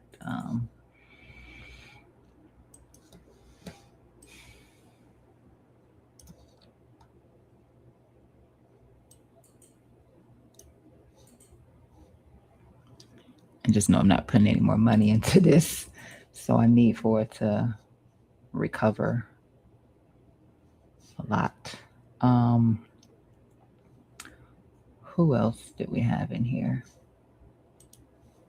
I already looked at Oracle, Walmart. I'm gonna zoom out on these. Gone with the wind. Put on 16. This, man. And the last time, remember, I moved this line right here because I had it like this. But we seem to have been getting more touches like this. Rejection, rejection, rejection. And then, I moved it like, well, maybe I can move it and it'll reject, but nah, that didn't happen. I didn't have anything to connect it to throughout here. So I don't think I did. No. Nope, I didn't. I didn't. So it's gone. It's gone. Oh, my notes were the expansion that I could see from the I could see that it had the expansion, daily possible expansion. The expansion was happening in here. I made reference to the moving averages that were in confluence to the lower trend lines through here, but those are all on the higher time frame. So you have one that's going across here parallel to this and one parallel to this. Usually when I see something like that, a parallel trend line, a moving average running parallel to the trend line, which is again something that I look for, I think that it's gonna fall back, but that's not the case right now for Walmart. Maybe the season is given, great earnings, and the season is given right now for Walmart. Home Depot is one we need to take a look at, and I have not gotten on the Home Depot chart, but Home Depot is one that we really need to take a look at. Tis the season on Home Depot too, I do believe. And then we'll also take a look at Lowe's. I won't do that today. I'll get into that tomorrow. And I kept saying AVGO. I haven't even done AVGO just yet. That's something we need to look at. QQQs is another one that I need to take a look at as well. because I haven't gotten into the QQQs either, at least not charting it out or anything like that. But Home Depot is going to be a good one. It's another one on here that I mentioned, and I also posted on this one a few days back or last week or something like that. But anyway, that's looking good. Chime was one that I had posted on several weeks back. Couple of, when I say several, I mean at least a couple of weeks back. I posted on Chime. Chime gave the push through, so Chime was a good one to get into. And now, you know, looking good on a couple of things in here. But Home Depot is definitely one you should be watching right now, or in at least. Okay, um, get a pull back for an entry, but this is going with the wind right here, right now at least. So yeah, it had the daily expansion in here, and I show you what I'm talking about. And then also, of course, we looked at the fact that this was in the nice, when you look at the Bollingers and you see price action getting trapped in between 1 2, it's always good, like, to ride that. It's good to ride it. I just wanted to get a pullback on this so I can get in, but that didn't happen. Still got time for it. Still got time for it. Whatever this right here that's really out of the money, at some point it'll come back and be in the money. Back to this trend line right here and be back in the money at some point. What the? Okay, I don't want that. I don't want that. I don't want that. I want the rest of it. Um, so when I take a look at this, actually, let's show you on the daily how we had the expansion. So I have made a reference to the daily expansion. I knew the daily expansion was happening, that we were getting the breakout on the Bollinger over here on Walmart, and I could have traded this one. I don't think that they actually had. Did they have Walmart? Because I don't think that they had Walmart. Plotted out all of the ones I could see that they had available. I'm talking about BTCC, and I didn't see Walmart. Oh, yes, they do. They do got Walmart. Well, shimmy. That if you're my friend, you can call me Shimmy. You're not my friend. You have to stick with Down to Crypto TA. But I saw this expansion, and that's why I made a reference to it a couple of days back. But I didn't take this, but I saw the expansion happening, and man, looking good. And on the higher time frame,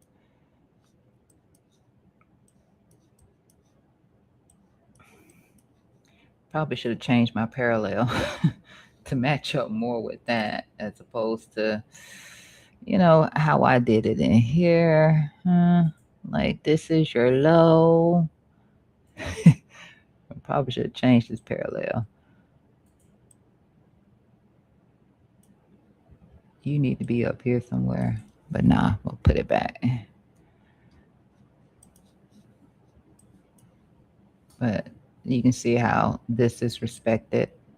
This is being respected. So when you lose it, you're not respecting it anymore. And also you have your 20 SMA that's coming up into this trend line right here. And I think also, if you don't care to use a Bollinger Band, that's okay. I just like to look at, I like having something across the top. You can always draw trend lines and stuff like that. If you don't like using that, then you know that your 10 EMA is going to be in, it's going to be your doppelganger to your SD1. So your 10 EMA. I'm gonna just turn on all the noise so you can see your 10 right here. And that's running in with this trend line right here. Usually they're a lot like on top of each other. They're not on top of each other right here, but you just figure out which one gives you a better reading. But that's running in confluence with this lower trend line across here, which is how I would have been looking at the Bollinger Band. I would have just taken the wicks out of the equation, but I just did the trend line in here with it instead. Possible resistance coming up. Possible. And this is hitting some resistance. You start to see these roll over, like go sideways. Be looking for that push down. But Walmart's looking pretty good right now. Definitely a place to be getting in to go long right now until it breaks. I think it looked better on this 3. Did it look better on the 3 month? Yeah, it's even more ridiculous on this 3 month. Even more ridiculous. It's just whipsawing this right here. One little discrepancy, but whipsawing. That's wild.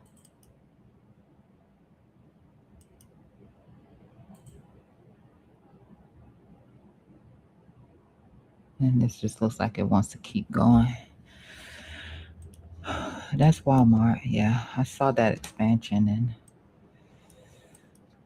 oof, could have did that. Could have did that.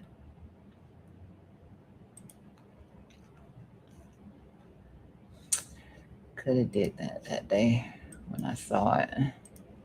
At that time, it was a possible. And then we got,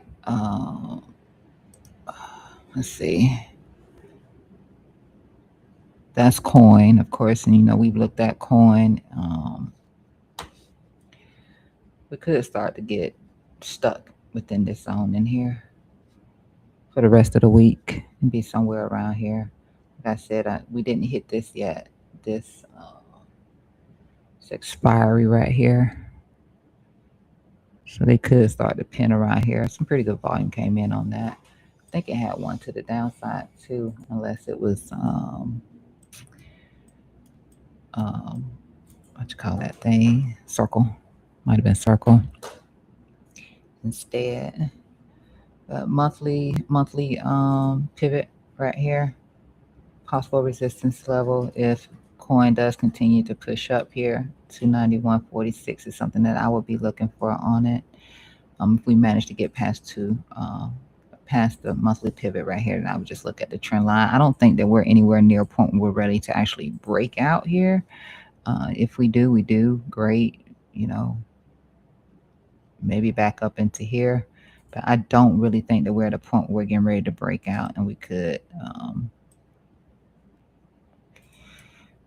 still make our way down here towards this VWAP down here and this lower trend line here from, of course, very old Broughton formation that we have in here.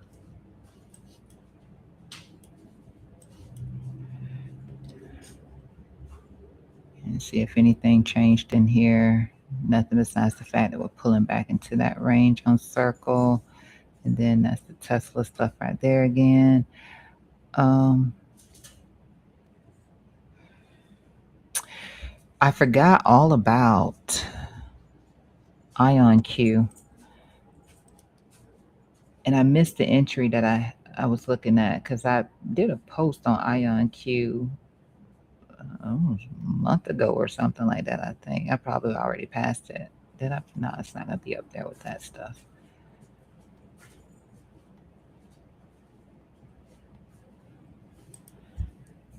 Yeah, I did the post on IonQ a while back. At the time, IonQ had just rejected from here or something, and I was like, I'm not buying IonQ because I know it's going to come down through here, whatever. And now it looks like it has like a little inverse head and shoulder, nice bottom and tail candle right here as well. And I was saying it's possibly finished out 5, and we're in an ABC correction in here.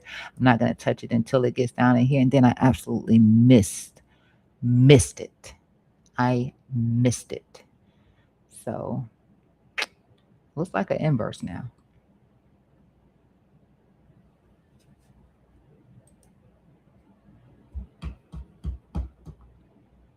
And it's the one I wanted to do because I wanted to make sure I had a position in, some sort of quantum computing position, something like that. But I've missed this now. I've missed it. And I'm going to say I could have got in it if I see it up here somewhere. It's going to be like, I could have taken this. I was still early and I said I was late. For me, I'm late. For me, I'm late.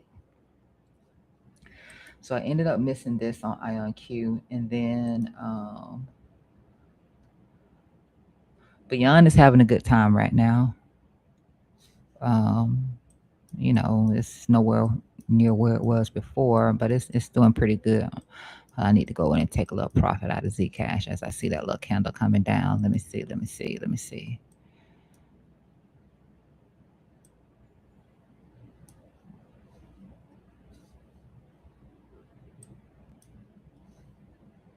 Yeah, buddy. Yeah, buddy. Let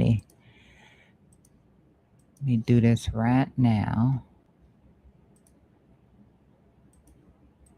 Immediately.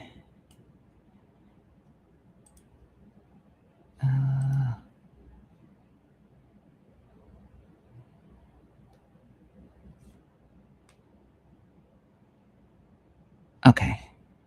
All right. All right. I can come back and focus now.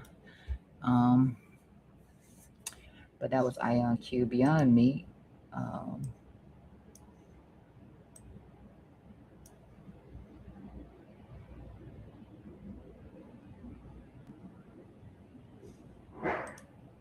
Put you on a chart like this. I haven't updated anything in here.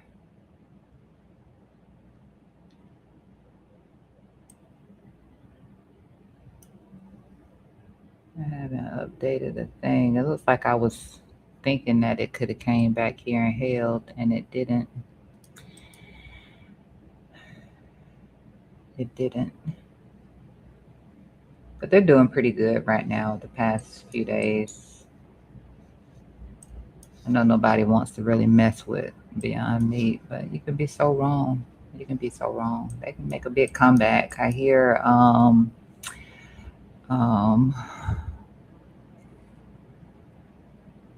what's the Insta360? They were having a harsh time, like a harsh freaking time, but they're doing a little bit better. In the moment, MicroStrategy,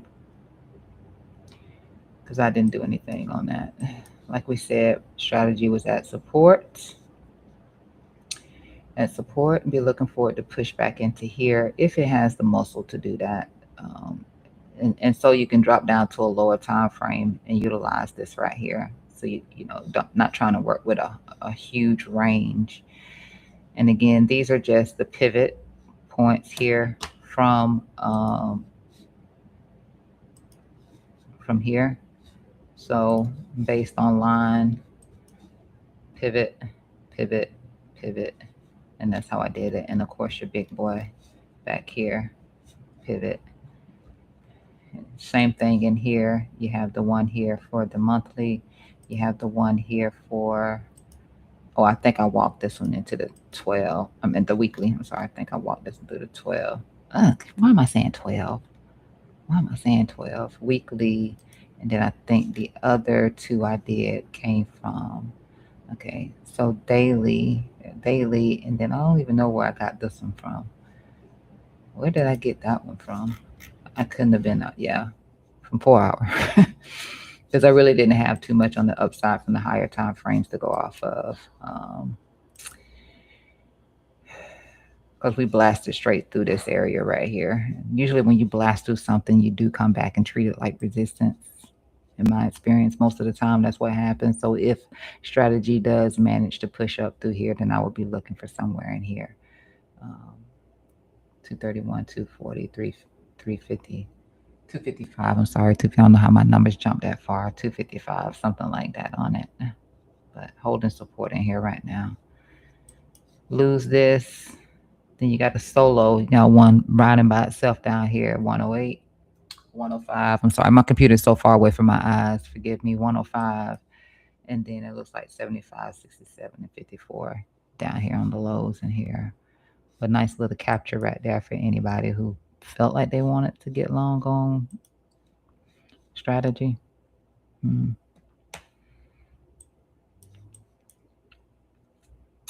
That's what we're working with.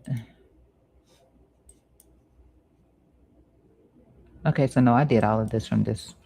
I just did the line chart. I mean the wick and the line.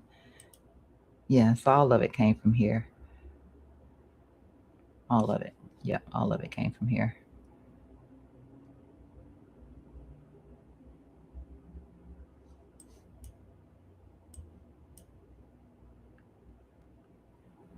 I'm not gonna add that in here. I'm tempted to. There's enough lines on here already.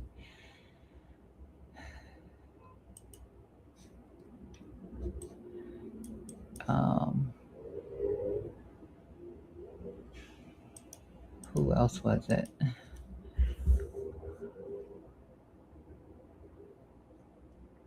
I think that was it. Someone get us back um, over into the crypto sector, to the crypto stuff. I don't think that there was anything else in here that I needed to check out. Intel is having a booming time right now, but I have not gone through and updated my chart on Intel. I have not. Yeah, I have not. This was way back when I was telling everybody Intel was going to be the bomb and that I was buying, and nobody was talking about it then. And I didn't even think that Intel was going to get this government contract. I had actually closed out my Intel position before that announcement happened. And then it just became a ripper. And but before that, I was like, yeah, Intel is gonna. People trashing on Intel, and Intel is gonna do good. And then I haven't mapped it since then. Haven't mapped it since back here, and then I hear the news, and I'm no longer in this one. So, um,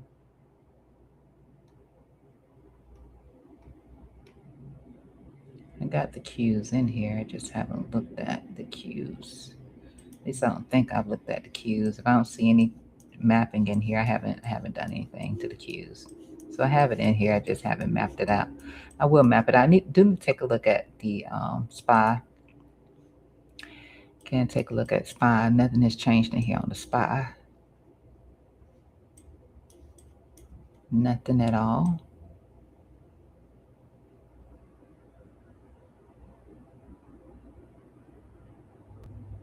Yeah, nothing's changed on the SPY. Initially, with the SPY, I had a trend line going across here, and it cut through here. It was based on the weekly time frame, and that was when we got the breakdown.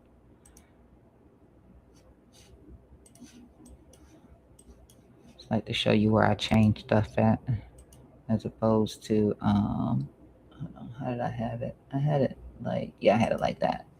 So I had it like this. We got the breakdown. No, I did not have it like that. What's going on? What was I at? What time frame was I on when I mapped out this chart? I might have had it like this instead.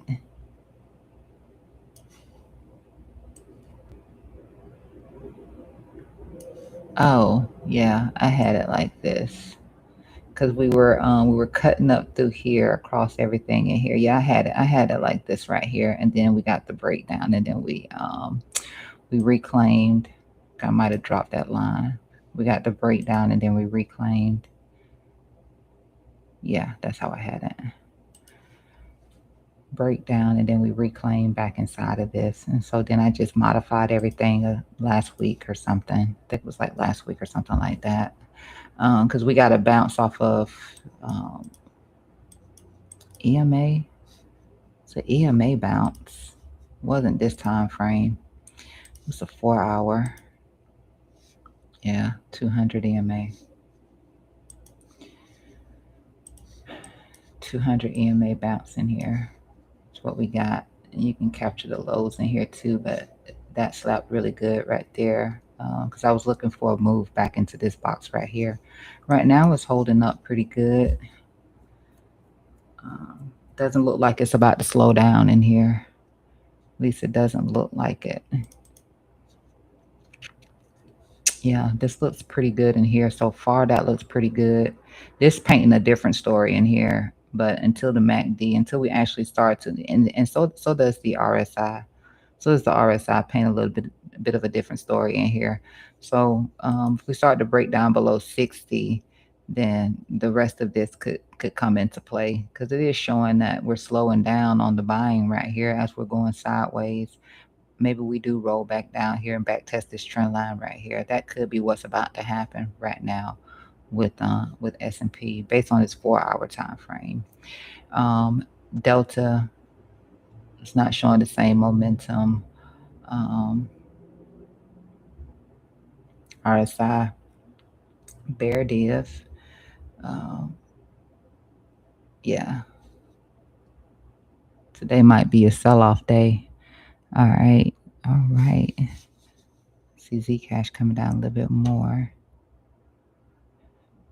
Today could be a sell-off day.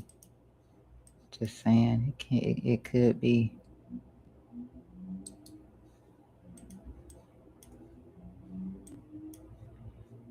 I know that we got above this here, and that might be what we're kind of holding right now.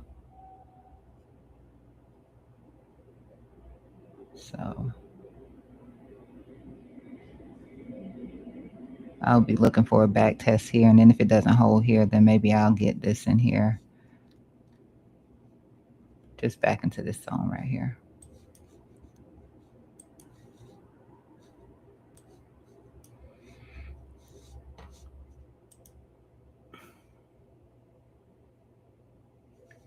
I think there was anything else that I actually looked at. Oh, this one. Because I posted this. I said, hey, breakout about to happen. Breakout about to happen. Now it looks different from the weekly. My line makes more sense. I might have did it from a daily. It doesn't look like I did it from the weekly. Yeah, I did it from the daily. And it had been a little bit of a struggle. In here. Looked like we started to break out and came back in here just a little bit. But stock market be killing me, boy, when I be trying to draw lines. There we go. I've been working off of the 16-hour. Sorry. I have been working off of the 16-hour. Because once I go past 16, I can't get pre-market data. So I have been working off of the 16. So that's the difference. Still hasn't gone too far. But there was some unusual activity, some unusual volume happening with this one right here, which was why it was worth mentioning the unusual volume along with the trend line through here, that we could see that it was getting ready to break this trend line here. And I shared it. I shared that. I shared Chime back when on Chime. I talked about, I've been on this Oracle thing. But at the time,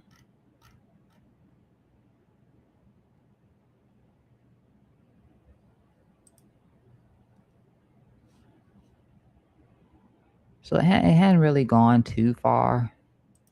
But this is where I was posting on Sezzle. We were right here at the trend line right here at $60.85, and we're only at $65 right now. So it hasn't gone too far. It's just a quick little highlight to the fact that potentially be getting ready to break out of here. And only worth mentioning because of the unusual volume, which is why I'm saying Home Depot, but I didn't look at Home Depot chart because Home Depot has had a lot of unusual activity happening over there as well. I have to like myself. Man. And that's Sezzle. And then there was Chime as well. DG, I think they give earnings. I did take a look at this one yesterday. It looked like they might have an inverse head and shoulder. I think that they do earnings this morning. I think it's before. Hold on. Yeah. Their earnings is this morning. And so I was looking at it yesterday. And I was like, and I set my little alert in here for a break here just to see. But which time frame was I on this one? I think I was looking at this it's on a weekly. No. Yeah, I think I was looking at it on the weekly. I'm just admiring this doo-wop over here, but we'll see how it goes because the earnings isn't going to be until well, for Bell. I don't see any update over here.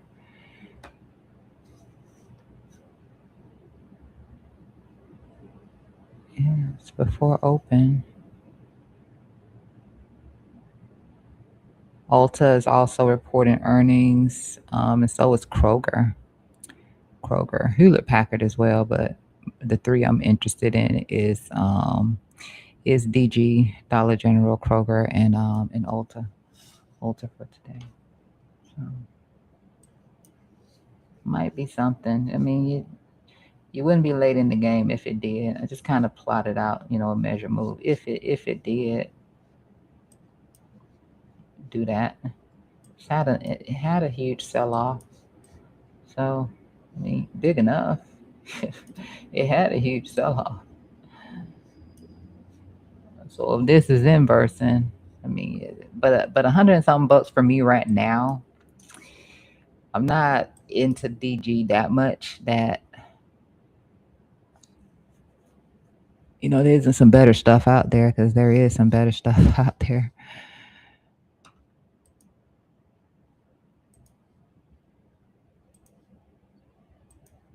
And they might get a few dollars out of me today if it's going up. Alert set, and I jump in on it. And Chime. I'll throw Chime in here. Chime. And Chime gave you time because I posted on Chime too. Chime gave you time because we were here when I posted on Chime. Chime did another pullback before this breakout. So Chime gave you time.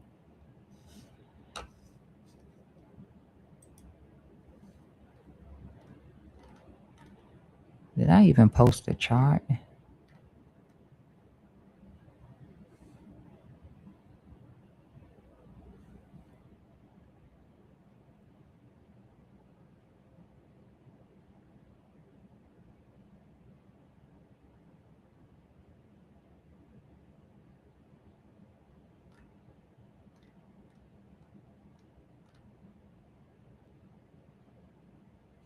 Oh yeah, yeah, yeah, yeah, yeah. Yeah, yeah, yeah, yeah, yeah. This was me talking about Chime right here. So you can see where Chime was at the time. Um, and then Chime ended up coming back because I was like, Chime is looking interesting. That was on the 10th. I ain't gonna say too much sometimes. I really just not gonna say too much. And then I could see it pulling back a little bit in here. I've updated this right here. I added another line down through here. But Chime started pulling back a little bit. And yeah, it's looking better. So you can see the targets is basically the same in here. I just went back and added that little extra little support line down through here. But Jimmy Chime right now. Only 22.49. It's only 22.49 right now. So eh, we're in the little box right here right now. We're in our little box right now. Chime.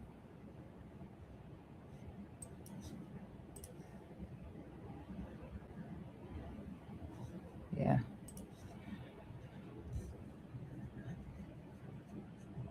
She got potential. She got potential.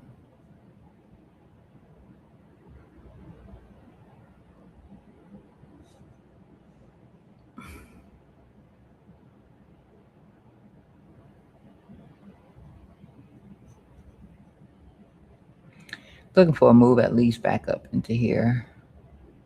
And I don't think I've updated this in here, so I could be wrong.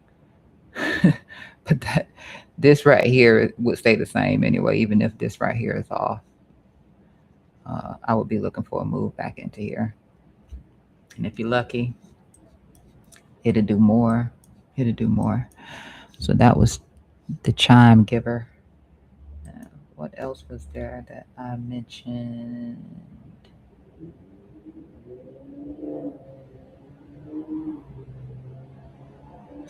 No, I think that was it. Let me check something here on. Let's see where we were at on this. 169. I just need to look back at this just to see where we were at when I posted on this one.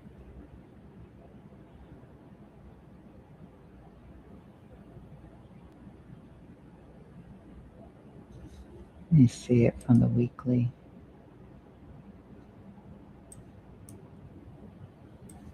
I just wanted to see where we were at because I did post on strategy. I remember when I first looked at strategy, I thought strategy was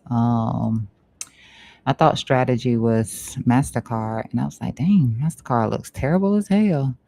And and then I looked back at it and I was like, crap, oh that's MasterCard. I mean, strategy. It was up in here somewhere when I first noticed it, but I did post on this on the 17th. I posted that the selling pressure was coming to an end. It was probably going to see some sort of reversal right in here. Uh, so we was at 196 at the time of the posting. I had my zone in here for the once we sorry, it was yeah, 196. I had my level down here at 169 for the comeback, and you can see how that worked out. It dropped below the 170 here, which was just below the zone, but it didn't actually close below my 169. Did it close below my 169?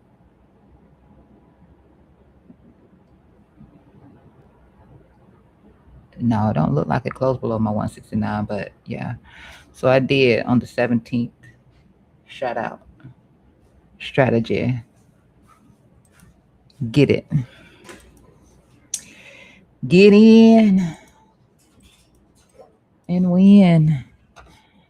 Okay. All right. So I'm gonna get us back. I'm gonna get us off of this. I want to do a full day of, and I keep saying that I don't do it though.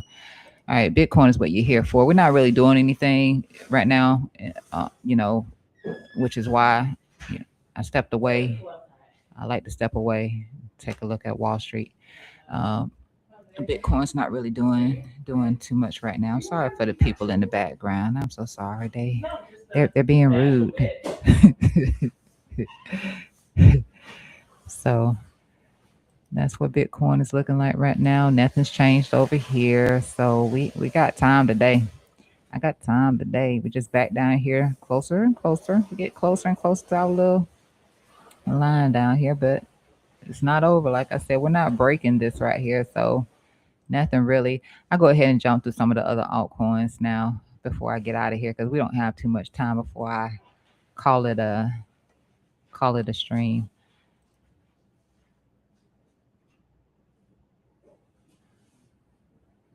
I don't want too much C cash. I'm just trying to get you down here, baby.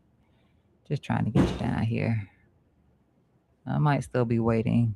I did close out half of that position that I was in here on Zcash, and then the rest of it is still sitting in here waiting to see. I would like to, not that I want. I mean, I don't have that much left in my long position, so I'm okay with that happening. So I would like to see these little. You see these big juicy red candles to the downside, as opposed to our chop, chop, chop, chop. Now, I know that we aggressively want to go up, but you see how nice and strong these red candles are to the downside. Don't sleep on them because they nice and big. They big. I don't sleep on chop either. Somebody wants something bad when they climb the stairs. You lazy with the elevator moves, but you get where you're going faster. Let's go ahead and take a look at. Hold on, before I do that, let me see VIX. Let me see what VIX is looking like right now. VIX is not about to go too much lower before we see a pop out of this VIX. Yeah, it's not going to get too much lower. If it does, total, we got to break above this trend line right here on the daily. Total did.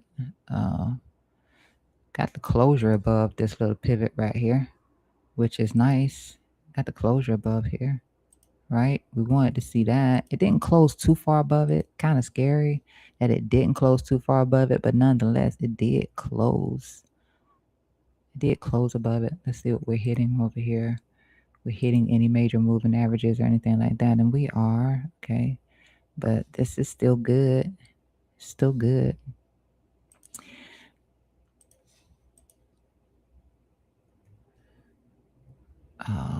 Okay, you know that thing that we talked about a couple of days back? Because I hadn't looked at USDT dominance ever since. I said maybe what we can hope for is that we stop out right here like we did before. Like instead of blasting through, I said maybe we stop out like we did right there and how we stopped out right here as opposed to these moves right here that we got. And that's exactly what we got for the rejection. But we're back at support levels. We're back at support levels. I just threw this in here. It doesn't really matter. I was looking at this one right here for the most part, but I just threw this in here. It will be, it will still be this trend line right here that potentially, if we continue to push down in the support level right here, that maybe we back test on this right here. But in case we're making a pattern, because I don't know, we could be making a pattern. We still haven't violated this ascending trend line in here. Momentum's dropping a little bit in here, but we haven't violated this trend line right here. We really know that we violated that if we fall back inside of this zone in here. But we're at support at the moment. We're at resistance on Bitcoin and at support at the moment on USDT dominance. Solana against Ethereum. I mean, you can see the difference in the performance. Solana's been trying to hold up and it's been doing okay, but Ethereum has been the winner. ETH has been the winner. But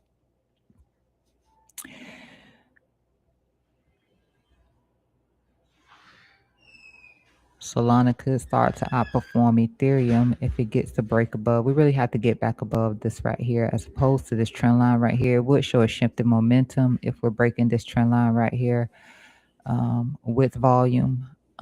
But aside from that, we want to be breaking out of here and be pushing back up to these resistance points in here. Right now, we're not doing that. So,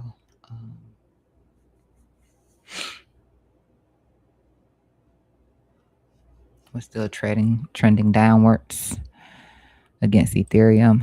It wasn't any different with Sol BTC either.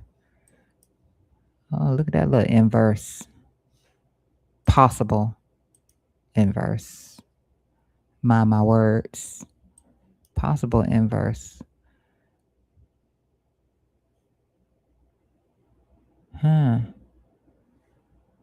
All right, so I mean, it is that bear market territory, a great place to be buying it from. It was a good place to be accumulating, but still, I think that if it drops that line, though, I'm just saying to be cautious at the same time, because if some crap pop off, because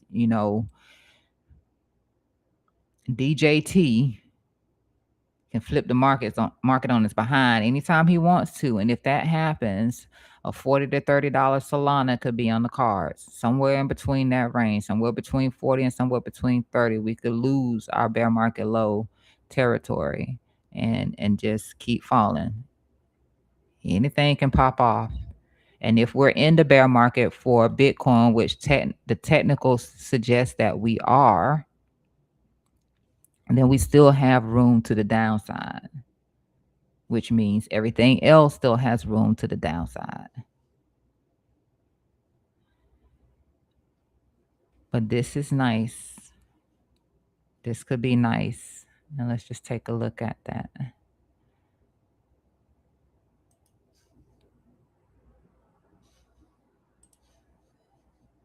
I can just do this right here.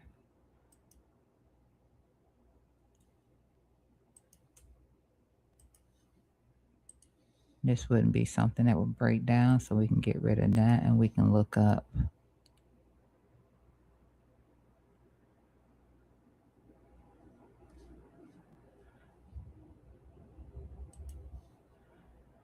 We completely played that out. So I'm just going to slide this to here. I'm not going to get rid of it just yet in case I need to extend it out further. But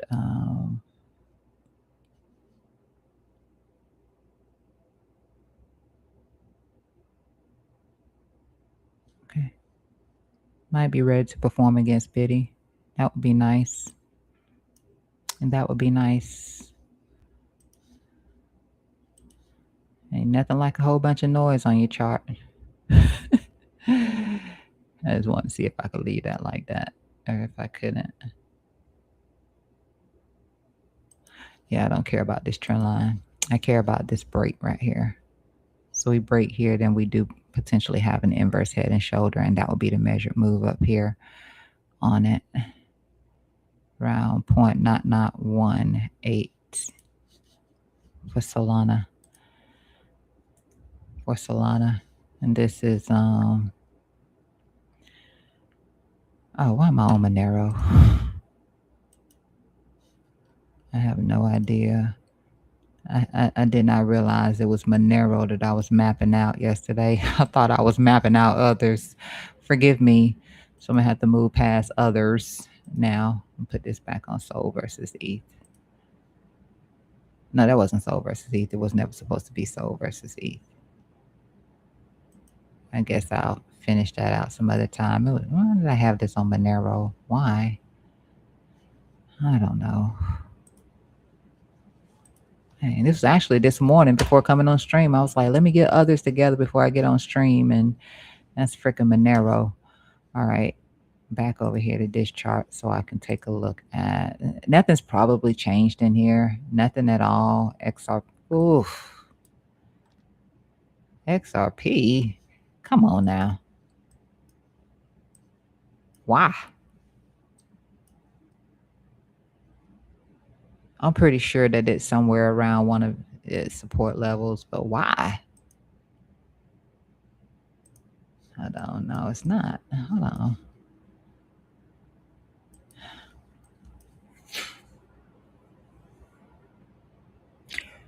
Okay, so this one is having a clean breakdown. I can see that the confluence was going through with this one right here too. Because if we were doing this like we got, let's just say Solana, you can see it right there. The confluence from the, the trend line into here. Dang.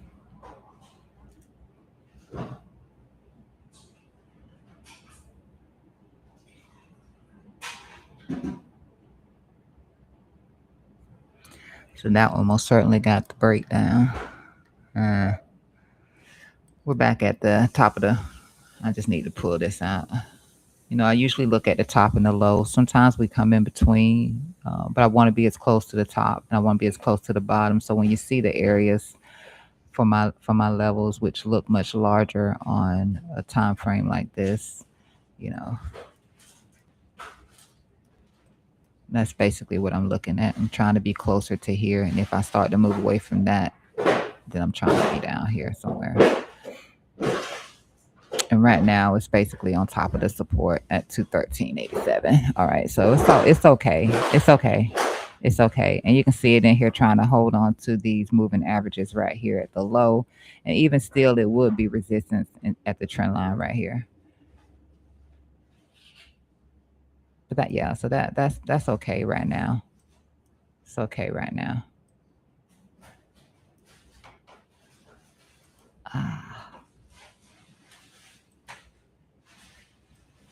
Yeah. That was clean back here on it. What was that low? 213.85, and that's 213.87. So that's holding. I'll slide it back over here out of the way. Holding with the ribbons in here. It looked nasty from there though. I'm just gonna add this trend line through here.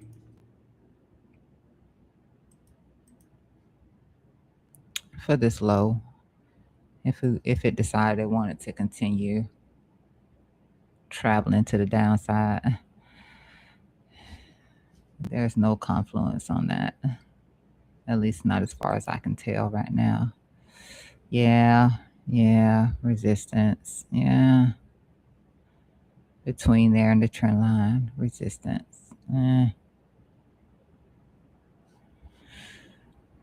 Everything's at resistance. Everything.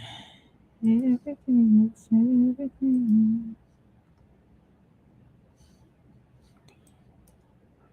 Unfortunately, everything is at resistance. Yeah, market's gonna open. It looks like, again, it looks like S&P might want to tumble down. It looks like since we're hitting resistance on everything, I mean, I'm just gonna favor downside this morning. It's Thursday too, right? Is it Thursday? Yeah, it's Thursday because I know I don't stream on Wednesday. It's Thursday. Money starts to leave on Thursdays. Dang, XRP. All right. It's already broken. Nothing I can do there. It's already broken, people. Let's go on with Crow. Would have been the same thing across here. Yeah. Would have had a easy peasy read.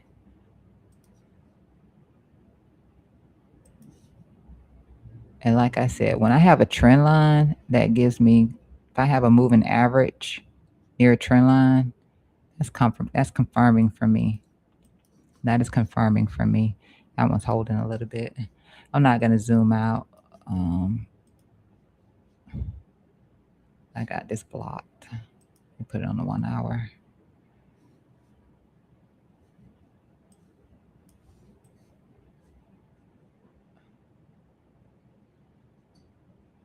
That's below here. That's below that.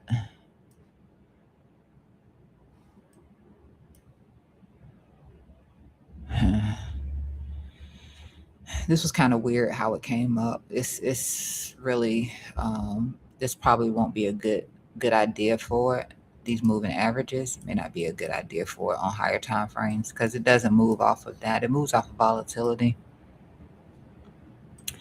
Moves off of volatility.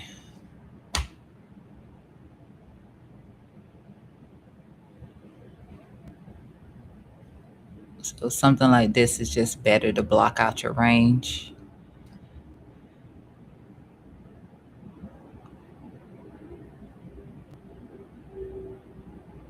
I don't know. I don't know who really. I mean, I have some Crow, and I only bought it because our president has it. But I'm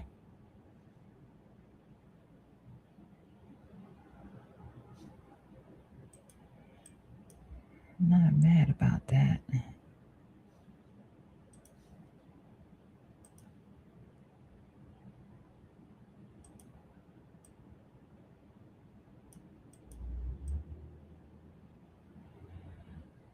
It might not be bad. It's still at resistance, but it might not be bad.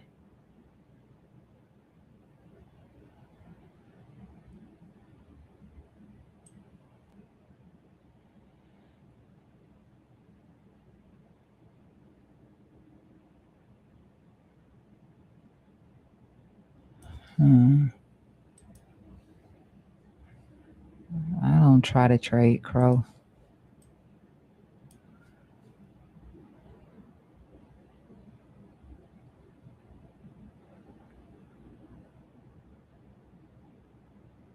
Market structure shifted over here. This is nice. And theoretically,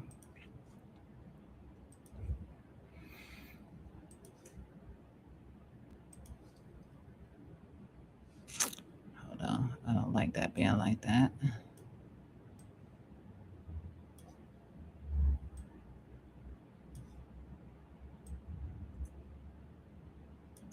Don't want to come back inside of this range. We want to see this hold as some sort of support and move away, and then get to push up here towards $1.90, $1.94, $1.95 in here for SUI. The measured move for the double bottom formation would be that. So that's what I would be looking for here on SUI. I mean, it's gotten beyond the resistance point in here, which would have been the weekly low in here. So be looking for this to continue to the upside. I'm gonna check the ribbons to see if there's anything special in here. Let me change this to a line.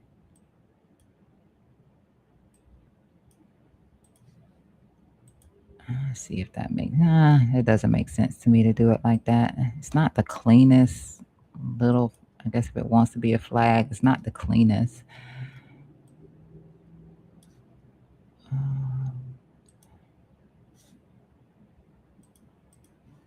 It's not the cleanest.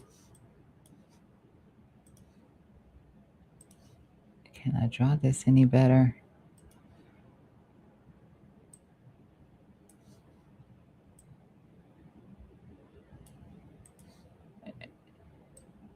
Yeah, I'm gonna do it like that.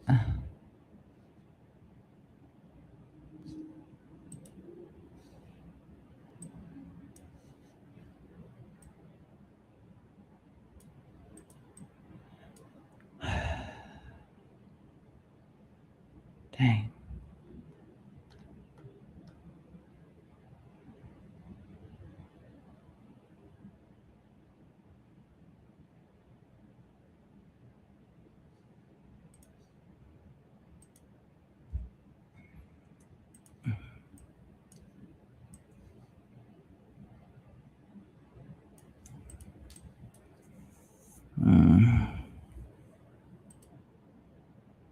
I hate for that start looking flat.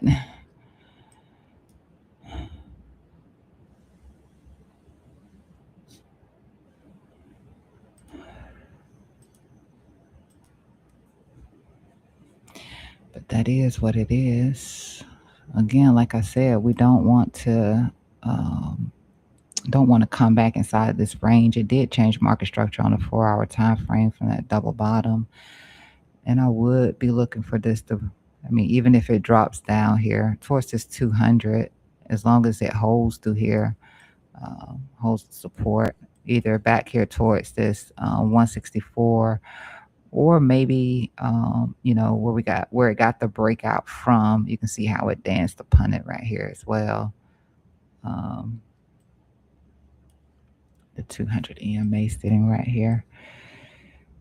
Yeah, I think it has a good chance of doing something like that. I don't like the fact that this is flat, so it could imply that it actually breaks down first. Then you have to deal with it being resistance coming back up before it could actually get the move out towards the weekly high at that 95 up there. Mm.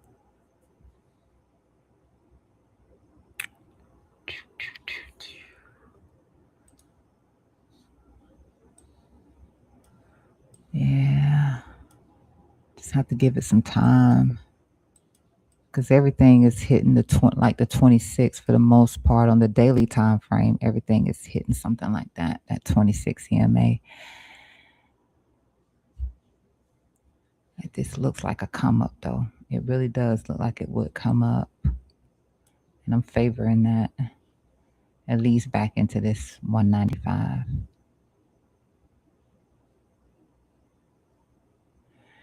I can see that this is the monthly. I know it is. Yeah, it's monthly. I think I updated that, but that's what we caught our low at the standard deviation 1 on the monthly time frame, because anything worse than that be 25 cents.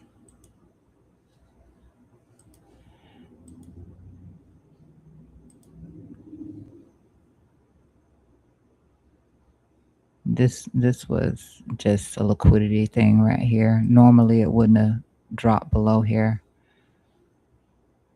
below that standard deviation 1. Normally it wouldn't have dropped below here from the data that we have on it. But this was just a spot liquidity issue right here for it, which is why we got it then. So that's probably the low. And don't have to worry about this wick. But if for some reason that did happen, you would have to entertain 26 cents. You would have to entertain it. Let me make sure this is still up to date. Oh, I have it on. Yeah, that's still good.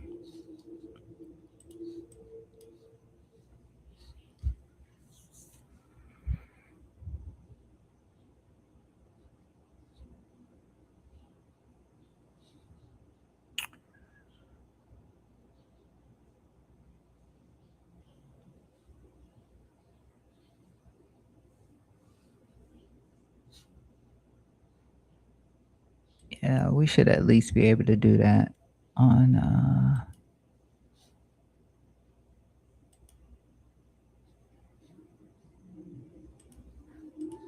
Sui.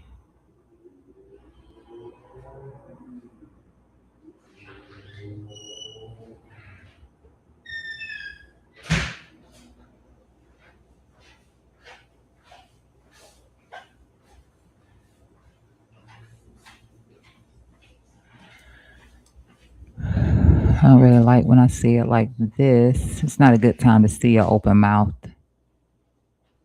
That's all the room you have to run. You know, you have that much space to move.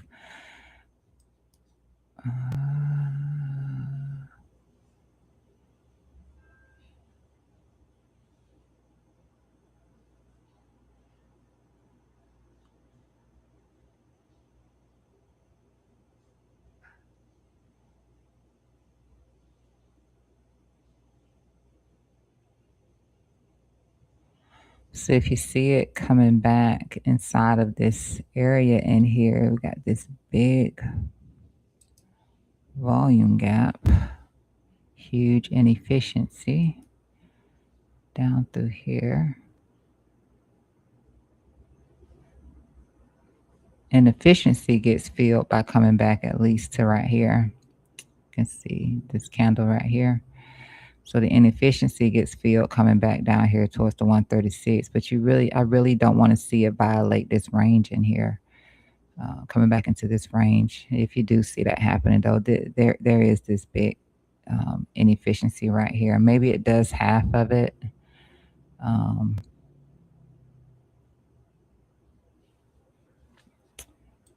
go with this.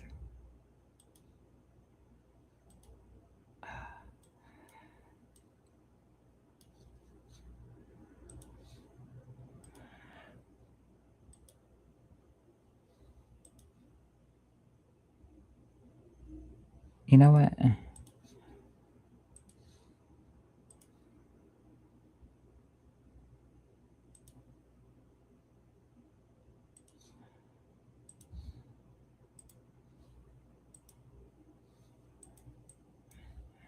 Maybe it does half of this.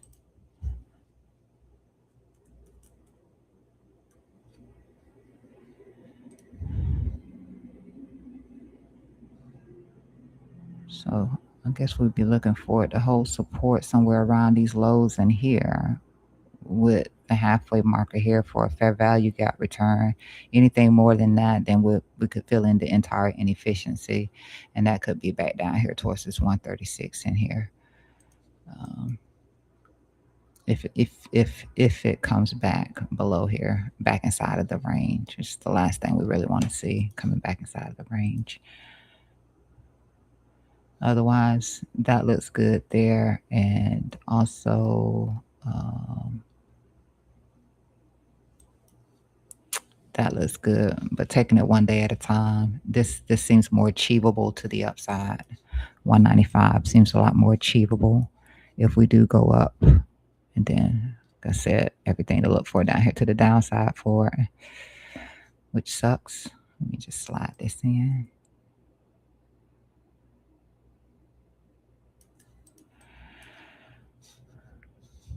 All right. Let's see.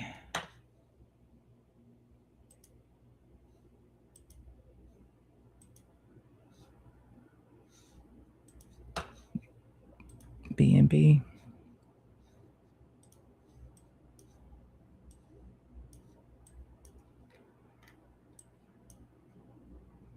It looks a lot like Suey.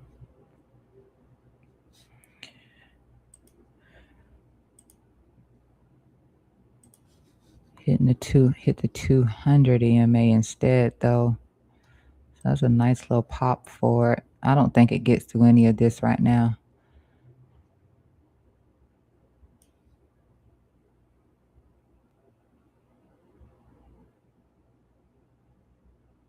I like this little zone through here.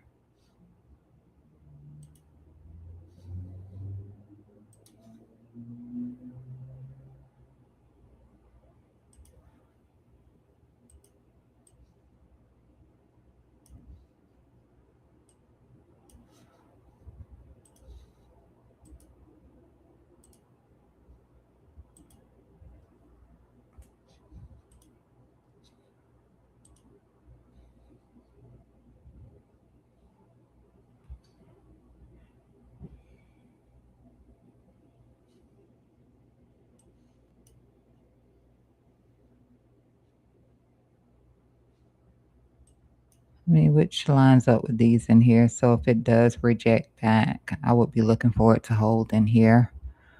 Hold between that 884 and 868. If it does manage to come back that low from where it is right now, it's about a 3% sell off. At a 3% sell off.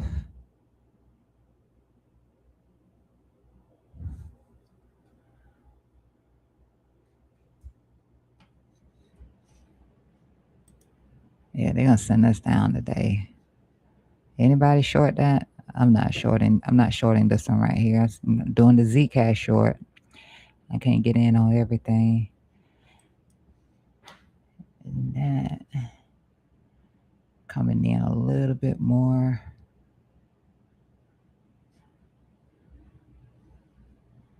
Hold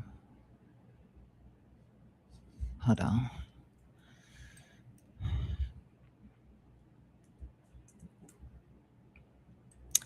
This is the golden pocket stuff. I'm gonna add the 50 in here just to cover the gaps through here.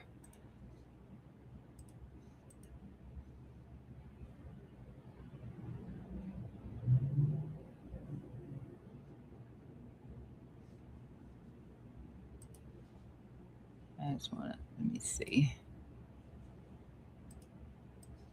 That looks like the center too, doesn't it?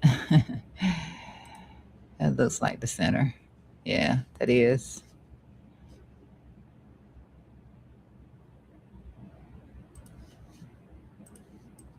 Yes, I'm gonna leave the 50 in here just in case. Let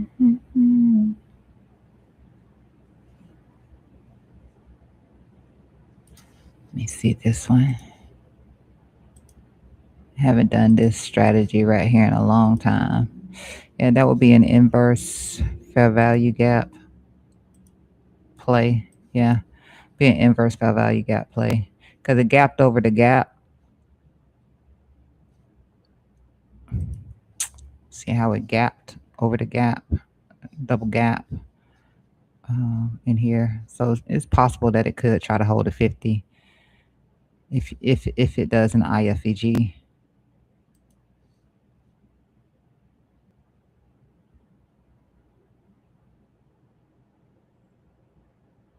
It could.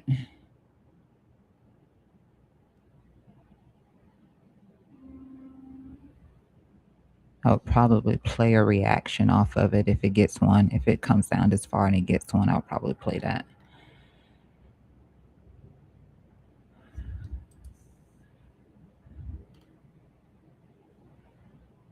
Yeah.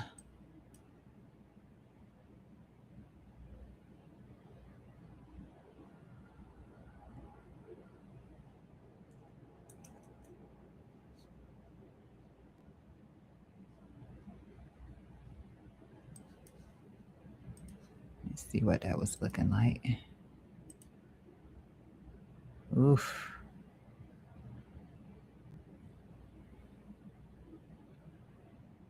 Dang.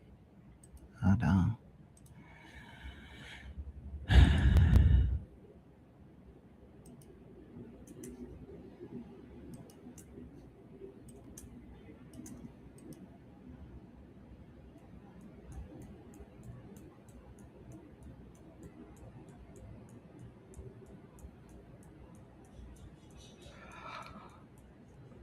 I gotta see the reaction.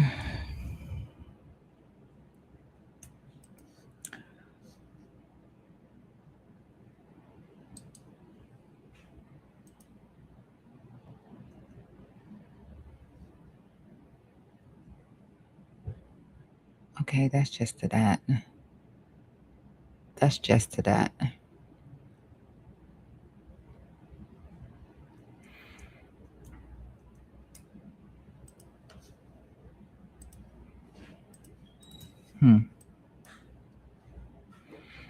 We didn't break from there though. I do need to move that, don't I? Still, it's not too much of a difference. It's not much of a difference. So that could be the case. Thank you.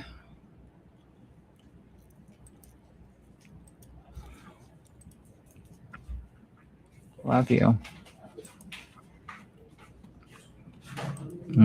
Said no to that.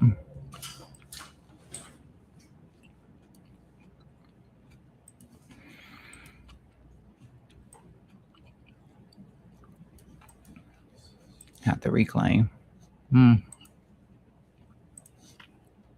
Guess it's next.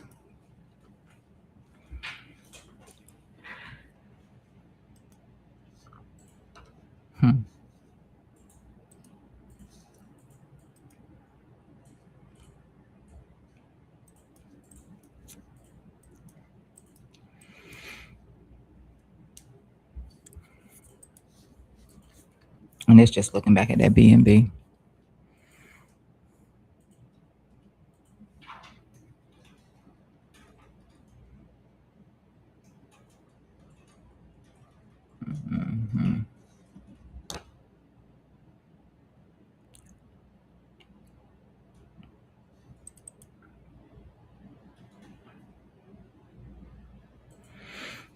Yeah, that was a telltale right there. Not managing to move outside of 50.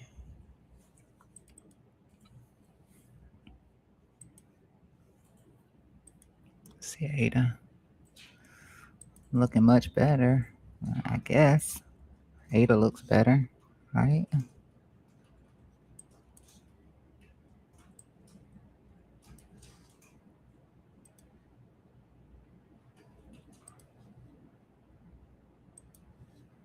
That's coming in with the 200 EMA. If Ada buckles, it's actually looking a lot stronger. That's interesting.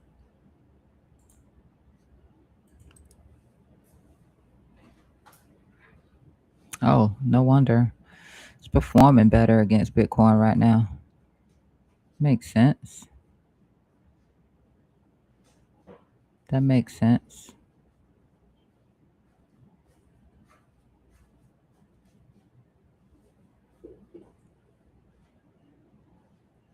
Lincoln H bar. Good lord. Yeah, had actually been doing pretty good against it. All right, let me keep her moving. Keep her moving. This doesn't look bad, but if it does, then I will be looking for a move down here to this trend line in here.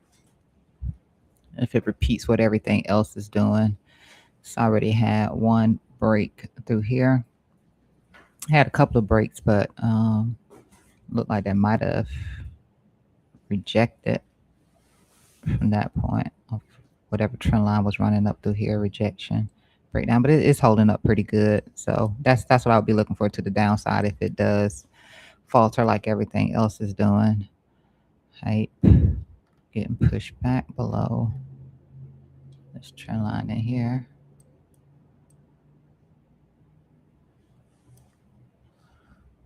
Let me zoom out.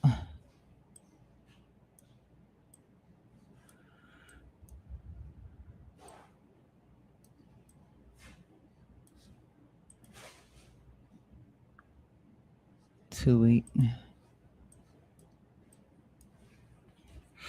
So we're talking about potentially price getting up here to this 36.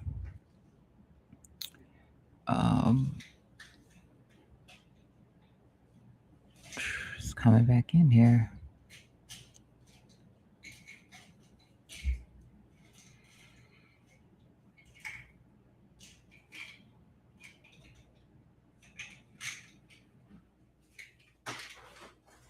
This is around a 2-week 20 SMA 2-week, unless something changed in here on it. That's what that is. At the, I mean, yeah, the resistance, but still, I just figured it had a chance to get right here. And it's not over yet. It'll still make its way into this 36.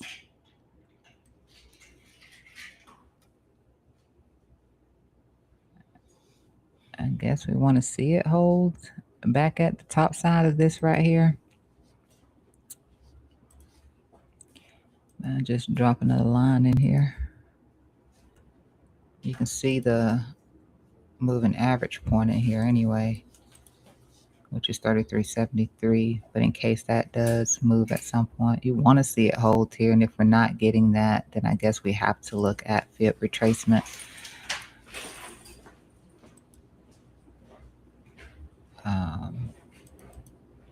I don't think we're that bullish, so I'm gonna take it off from there and just take the 50 out on this.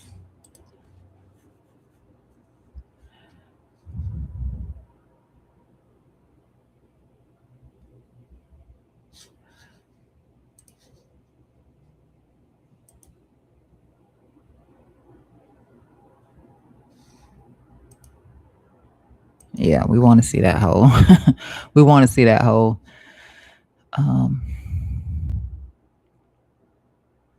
If we're not, okay, so it's,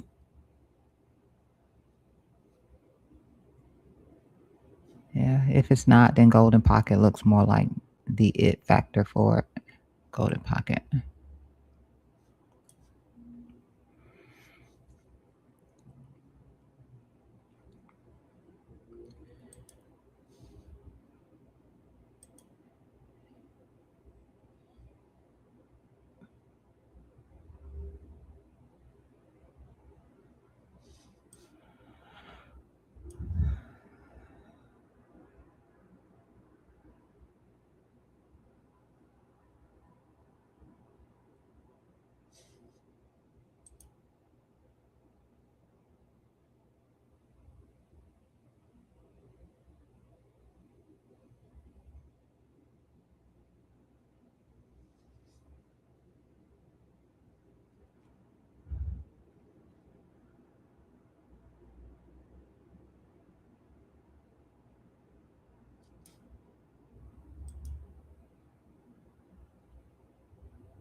I don't think that this one comes back in any lower than here, but I don't have a zone down here.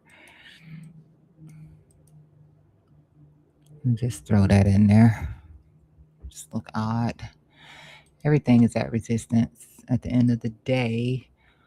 Pump looks pretty decent. I mean, it's hitting the 26 EMA just like everything else hitting the 26 EMA in here, some sort of a weekly level. Need that anymore. Get that out of here.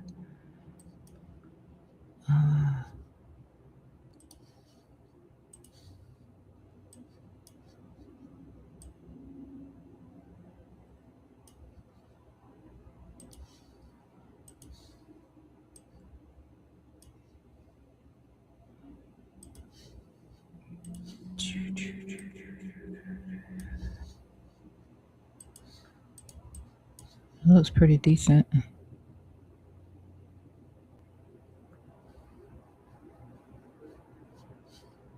It's an inverse.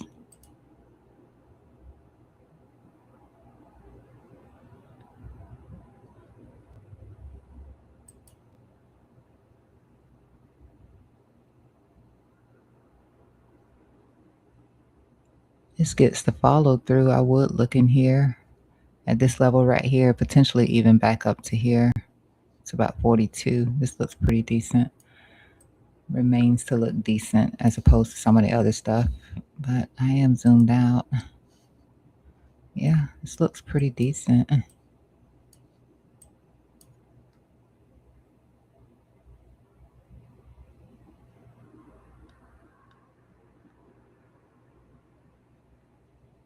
20 SMA rejection.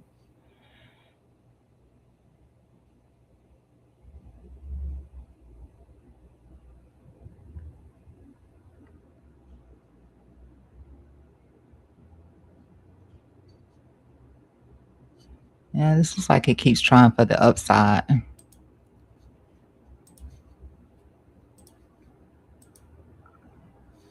Yeah, that's what this one looks like. It keeps trying to push up. Not looking as bad as some of the other ones. Actually, nothing looks terrible. Just till market opens, at least. Everything is basically in the same point, same dilemma. Same dilemma. This could be beautiful. This could put in the inverse head and shoulder. This could be the moment we've all been waiting for.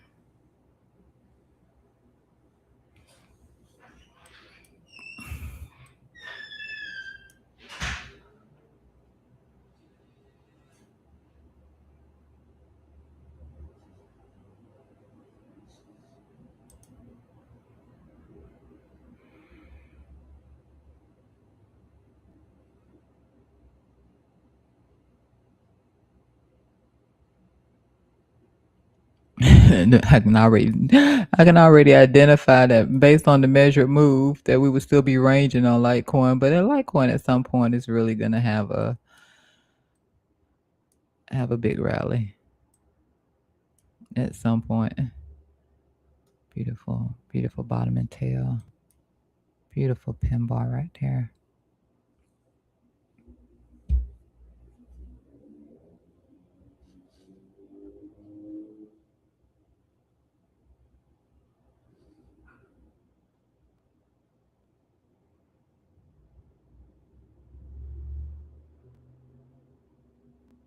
Hmm.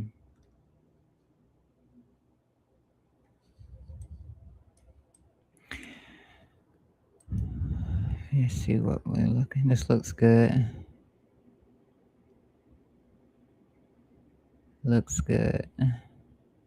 Looks exactly like how we were looking at it. It looks good with the break above our trend line through here. Nice slight coin. I mean, link looks really good. Can't tell how it's performing against Bitcoin. Doesn't look too gravy, but link looks good. Let's get it. Just like Solana, link came into bear market lows. So this looks really nice. Still has room to break our ascending trend line in here. But I think what I said was I know below here I stopped buying right here. I bought the level where you see the level at in here for bear market. So the top side of bear market, that one right there, this one right here so far. And I have an open order right now for down here just in case something like that did happen. But we would have to break out. Like this trend line has been holding up. It's been holding up for a long time. So like to see it continue to just say that that's the low. And I can cancel the order I have right here.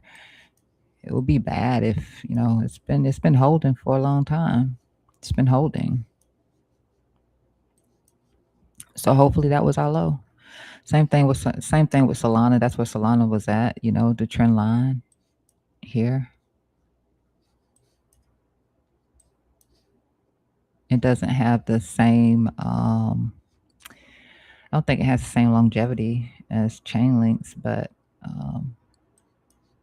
it's good. At least I don't think it does. I'm just gonna look at it real quick just to. Oh, I don't have it on this chart anyway, so I'm not gonna take a look at it. Why are you in here twice? Oh, it's something different. think I'm gonna kill it with that. Let me see how bad H bar is performing because it looked like crap against Bitcoin. It's not doing good. It's not doing as good.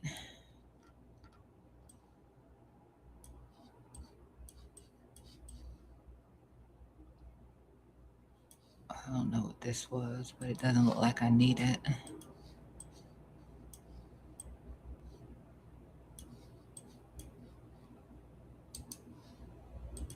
It's not performing good against Bitcoin at all.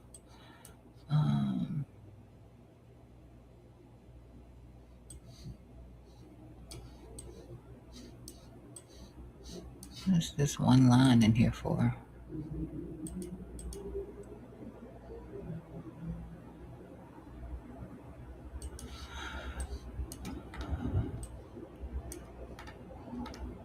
I don't know what this one line is in here for. Let me see if I can't figure that out.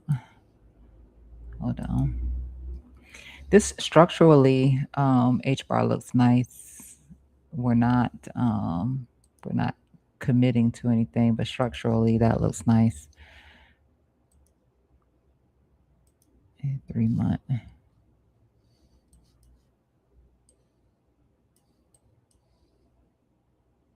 Ugh. Ugh.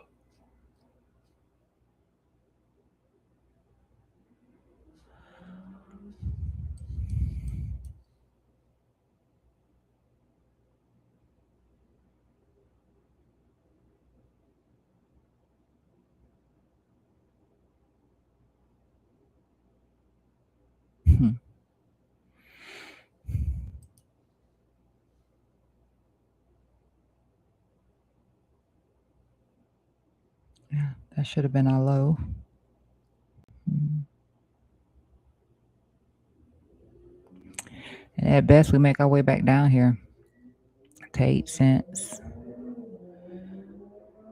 Or at our worst, let's just say we make our way back down here towards 8 cents. And at our best, we want to get back above the 20 SMA, at least to be able to move within these ranges in here. We know that we were already capping in here anyway, based on just VWAP. Just VWAP. I think, hold on, was I doing? Oh, I forgot. This is the chart where I can't do that. Oh, no, that wasn't right anyway. I might not be able to do it on this chart. Yeah.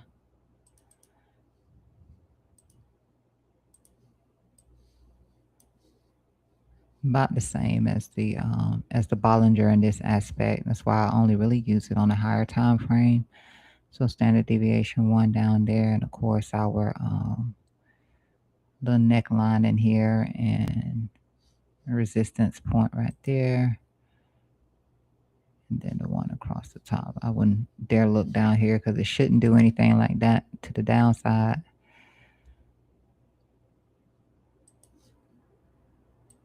But that might have been, oh, I turned off the wrong one anyway. That might have been our low right here. So at worst, we come back down here and we back test that. At worst, that would be it. At best, we get back above VWAP, get back above 20 SMA, which both of them are right here. And then we look to range, I guess, continue inside of our little range in here. Continue inside this little range in here. And wicks won't matter until we actually have a closure on this monthly time frame outside of here. Because right now we've had no closure, just wicks.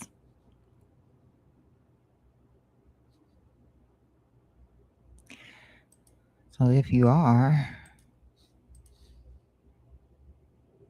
buying H bar, yeah, that appears to be the low, and this is what we want to get back above. Want to get back above that 16 cents. Get back above the 16 cents. Treat it as resistance until it's not. Treat it as resistance until it's not. But no closures outside of this. You end up coming back in. It's not something that looks closure worthy. It's not. and just have a range between 30 cents and 8 cents is our range for H bar.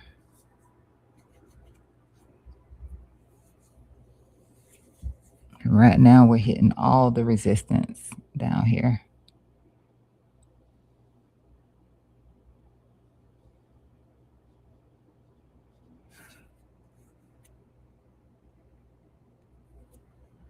Worth being long above it as far as leverage goes. Right now, spot.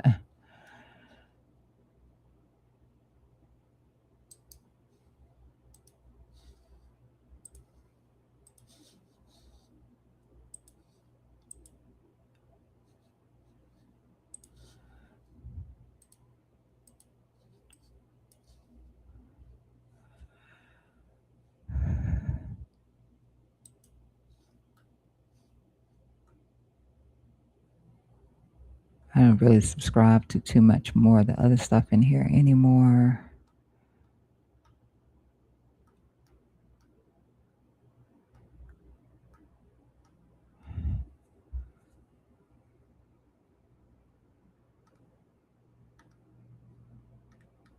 Let's see how that's doing right now. Okay, so it did bounce up away from the little area that we were looking at the other day. Because this was one of them that did not really, I mean, you could say this was something, but I didn't count that as a inverse head and shoulder. This was one of the ones that we looked at that really didn't have that. Uni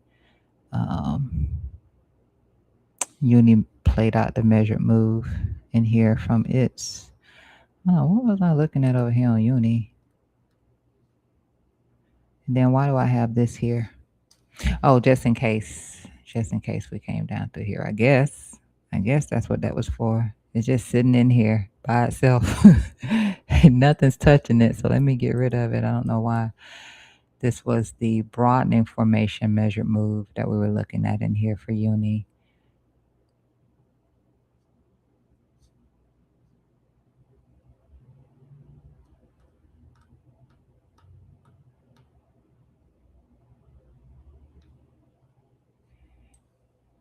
I'm pretty sure it's doing what everything else is doing, probably hitting the 26 EMA. It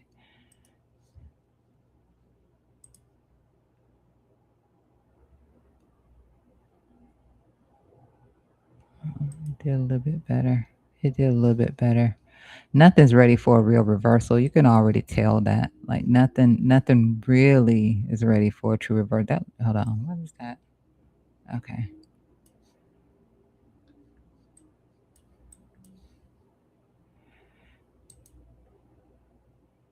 That's not bad though.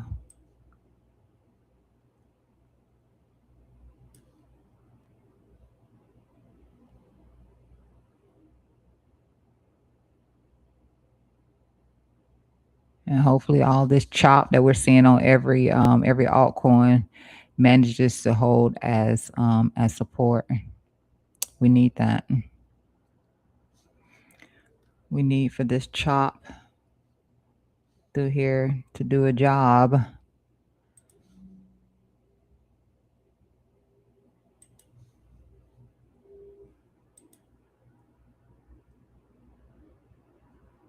Yeah, I really don't like this stuff right here. Sometimes it's rather it just don't do for me. Sometimes it'll hit, sometimes it won't. I really like to look at where this kind of makes more sense.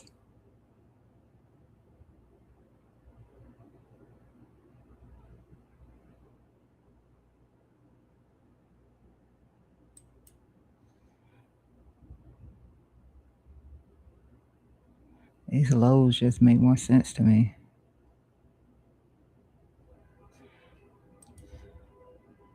What we want to see hold.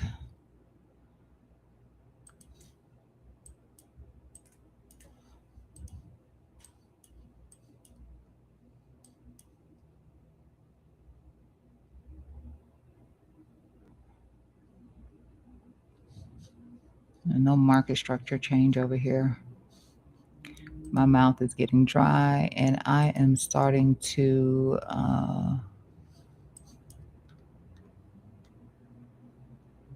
Is that complete? Almost complete for the head and shoulder.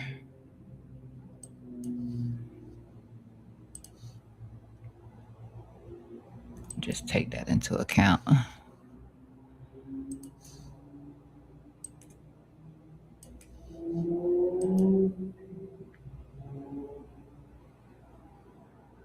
Did a little SFP off of that low right there. I take that into account right there and finish out the head and shoulder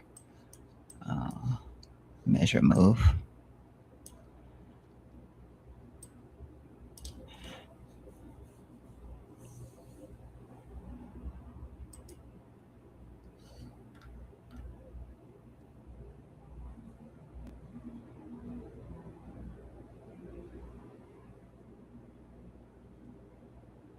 Whatever I thought this was going to do, it didn't do. And like I said, when you break a level, you usually come back in this resistance. Like if I thought it was going to be support, it'll come back and be resistance. But it's you.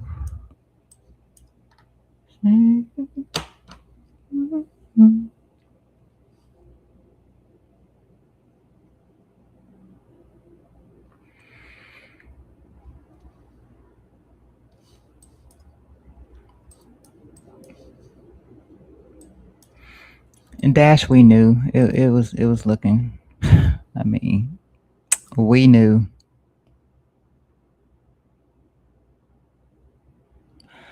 I hadn't looked back at this thing ever since. That was some stupid mess right there. Somebody played everybody. It was like, okay, they're talking about privacy coins. Zcash got this amazing pump. Let's pump and dump some of the other privacy tokens. That's what that was.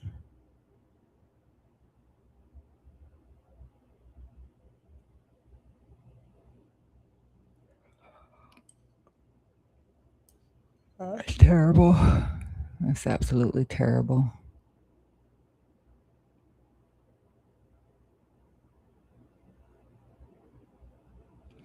Anyway, nobody was interested before. I don't really see a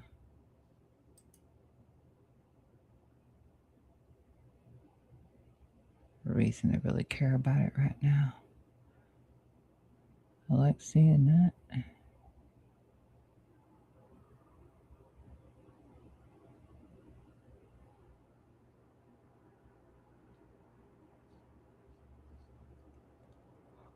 Oh, my short. Oh, my short on Zcash. Oh, hold on.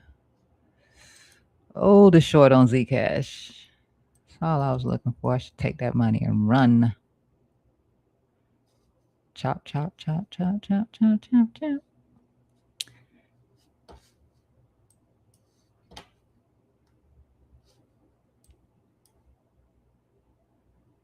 That's more than a 3-to-1. I'm sure of it. So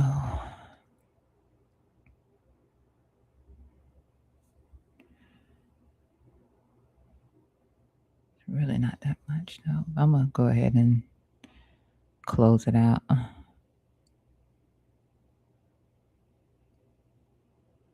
Even if it keeps dropping, I'm gonna go ahead and take that. Take the W. Take the W. I think I closed out with that's a 14.78% after, letting it bounce away a little bit, running my mouth. See, I could have missed that. Thank goodness that I did at least check back on it. I didn't have the take profit set. But that's more than what I had to start with. So I'll take it. If it keeps going, it keeps going. I'm out of it.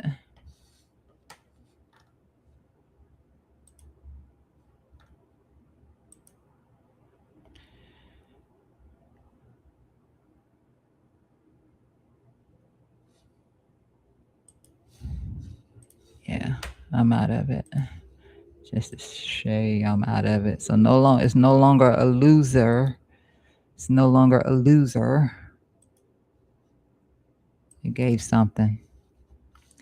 I'll take that.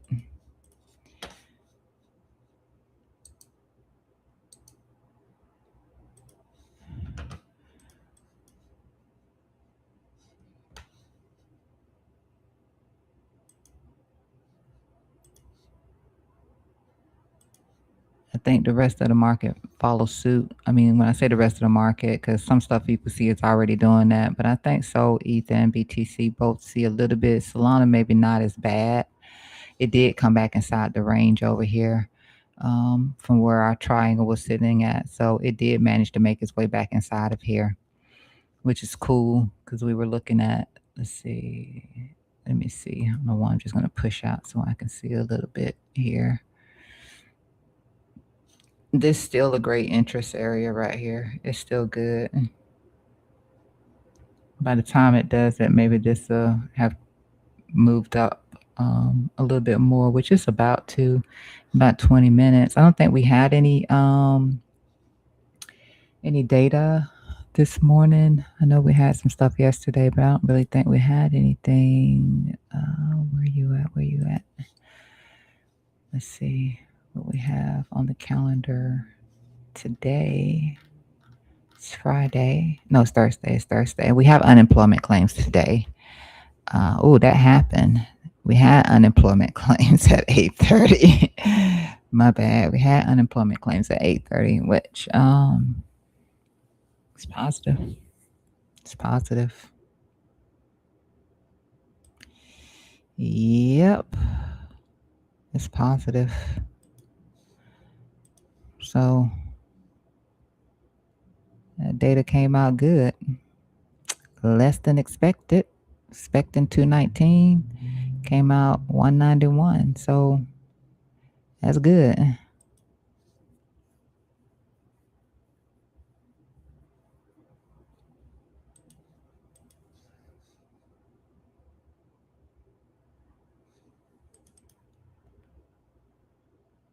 Hold on, let me put this back on 15 because that's not going to show right.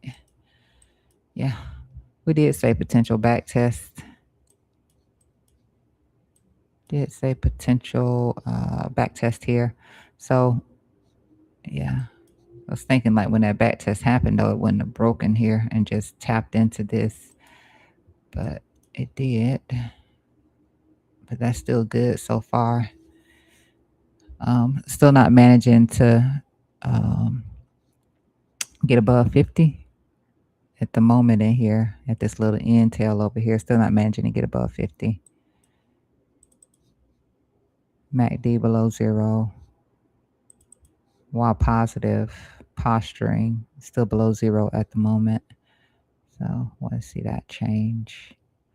Below 20 SMA, below 0 line on the MACD, below 50 on the RSI. I mean, so we're it's neutral. We're neutral. But I think the market opens and sends us down a little bit. That's what I'm thinking. A little bit more than what we're doing right now. Especially Bitcoin to be leading the way on that. Ethereum performing a lot better. And Sol is, I mean, it's trying. It's hanging in here. Hanging in here.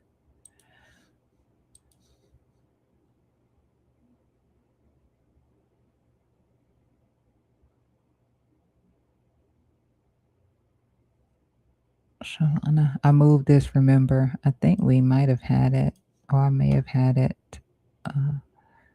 like that or something. No, like that. But yeah, this isn't gonna work like the one with this is not gonna work like Ethereum. That was different. I would be forcing something if I tried to do it over here with that. It was easier. It's easily done with Ethereum. Yeah, probably still do it and look for something like that. But it looks like it's rejecting on any pushes up. Still below 50 here. MACD delta, not strong at all. Well below 20. SMA here on the 15-minute time frame. Looking for that break. Looking for that break.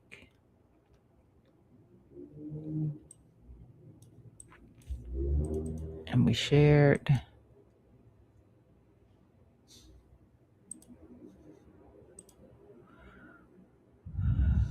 Like everything else, just want to see it hold, at least hold across the prior lows that we did get the break above, which would have been the measured move for the head and shoulder. Well, it would have been the back test coming back up, and also it was like I think it was like the measured move for the uh, inverse head and shoulders too. Would have been stomping out right here, but instead we pushed up a lot more, and then we started going sideways, started chopping after we got the nice big candle over here right into resistance. So yeah, they send us down today. They send us down this morning.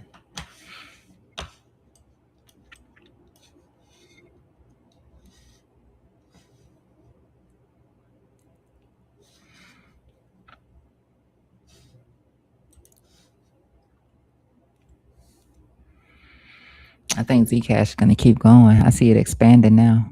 Yeah, it was an expansion. Expansion. I'm out of it now. So more than likely, it probably will break below that 20 SMA. I mean, at 200 EMA in here. Likely chance that it breaks this 200 EMA. It is expanding. Look at it.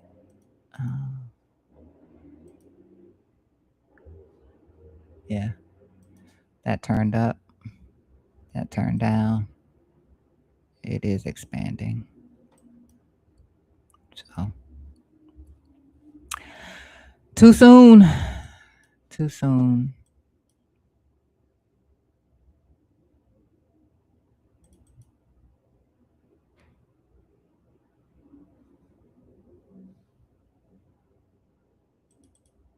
This is just starting to cross below. Had just started crossing below there too. Broke the trend line in here. Still above 30, but once it drops under 30, then it'll probably keep rolling down. So, yeah, I could have held on to that a little bit more. Could have. But it's time for me to focus on something else. I really appreciate you joining me today on the Coin Kings channel. He doesn't even do videos anymore. He just kind of just leaves me to it.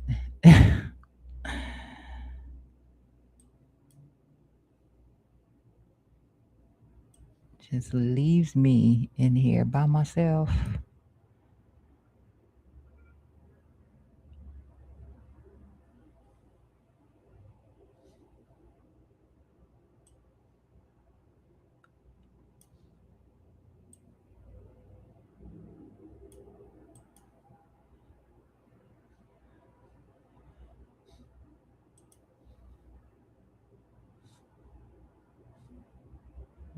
Did this have a squeeze too?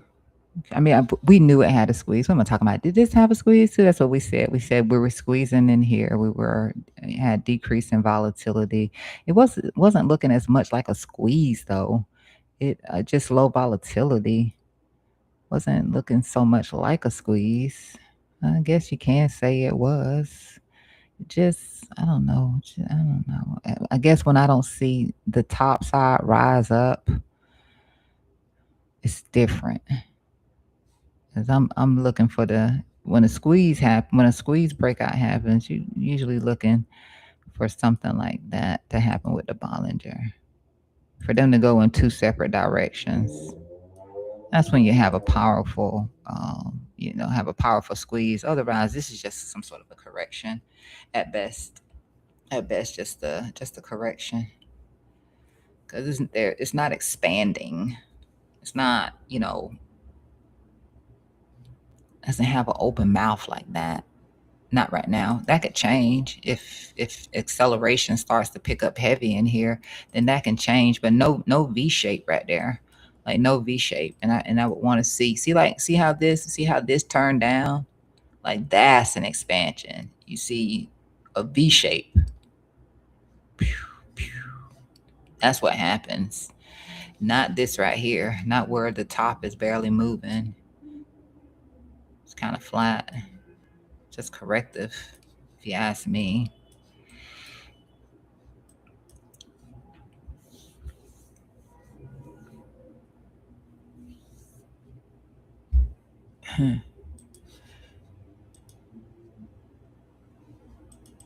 Makes me want to check Ethereum just to see if I'm getting it wrong.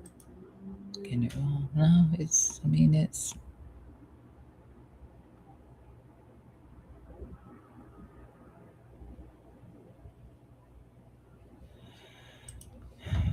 okay, so it kept rejecting off the 20 SMA.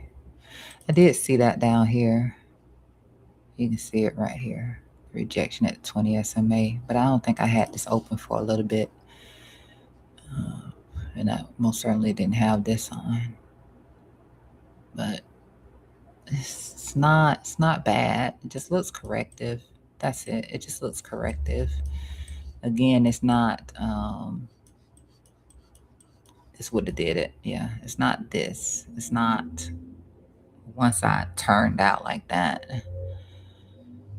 Maybe that'll happen. Again, if it accelerates, then that'll happen. And you just be waiting for it to curve back over and show you that it's losing steam on the sell-off. If you work with Bollingers anyway. If you don't work with Bollingers, then forget what I'm saying. But if you work with Bollinger Bands, you'd be looking for it to do some sort of a curve. Like you look for it to stop going straight and look for actually from the bottom here. It stopped curving out. It stopped going flat. It stopped going straight.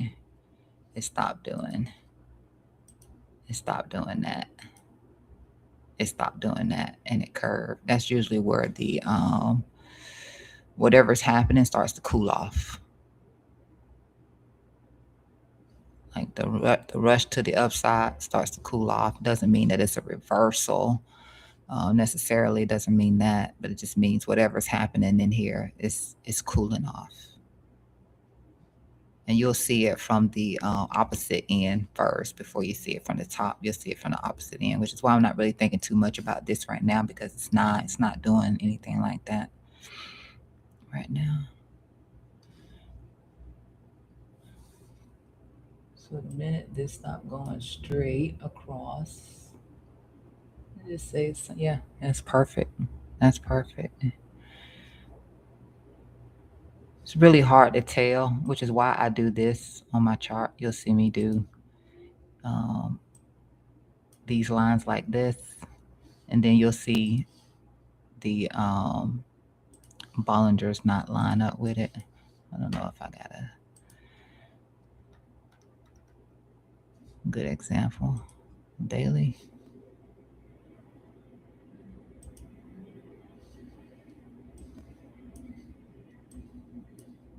Like this was a long time ago though. So this needs to be updated.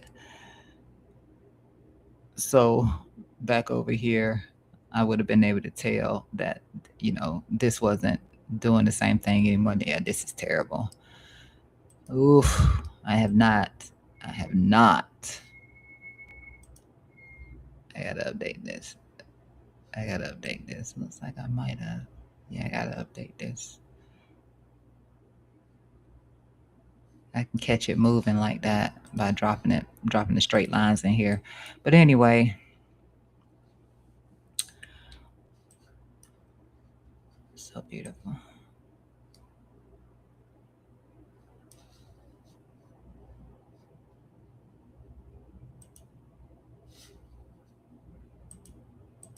It's not really doing anything crazy. You can see that it's not doing anything crazy. So it looks a lot better than Bitcoin. Nothing crazy. Nothing crazy. Getting started. All right, Mark's going to open about 30 minutes. I want you guys to have a wonderful, wonderful, wonderful day. And I'm going to hope that the stuff that I'm looking at in here actually holds up.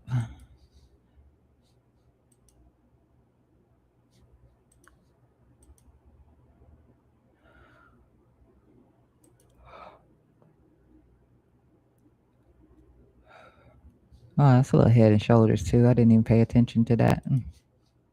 I don't know why I've gotten stuck on this thing. I need to leave it alone before I get my feelings hurt. I've got my feelings hurt a few times on it. Really need to leave it alone, but that was a head and shoulder. Did I doubt? Let me just see what that was. Feels kind of weird drawing it from there.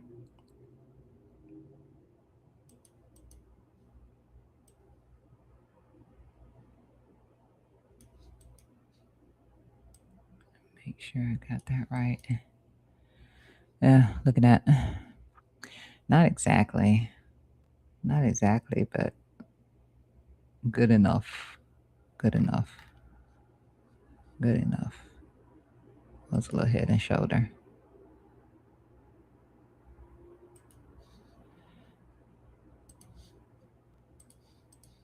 Right into that 20.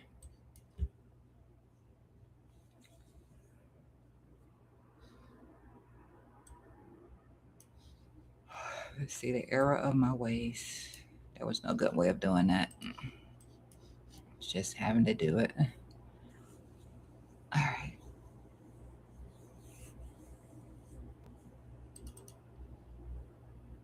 This is where I would probably be looking for a long position at. Since we did get extended, that's why I would have been looking for a long position off of it. But I'm still in the one that I have, so it's no sense in me even bothering with it. But off of that 20 SM, I mean that 200 SMA was EMA. What is wrong with me? That 200 EMA, that was your bet. That was your chance right there, because we stuck in between right now. Can we break out on one side or the other? Break out, break down. That would have been your entry. I probably wouldn't look for too much. Maybe it pushes back up into where it got the breakdown from, and then, like I said, if the market is going to roll over, then it'll continue once market opens. All right. Right now on Bitcoin, um, until it changes, probably somewhere between, as far as upside, we just talk about upside because right here where the 20 SMA is at, that might be where it caps out at on any sort of push up at the moment anyway. It could be that if it starts to continue down here, then you would be looking for it to stay within this 1 and 2. Be looking for it to stay within 1 and 2 until it starts to flatten out, and or price does one of these, but you'll be looking for it to stay like in here.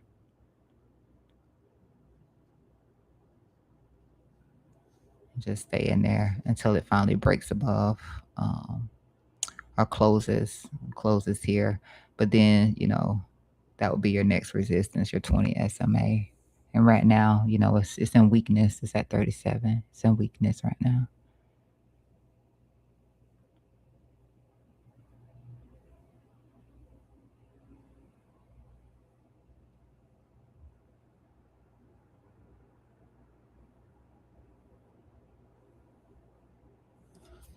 So yeah, right now it's looking more like this. Looks more like it just keeps going down with that.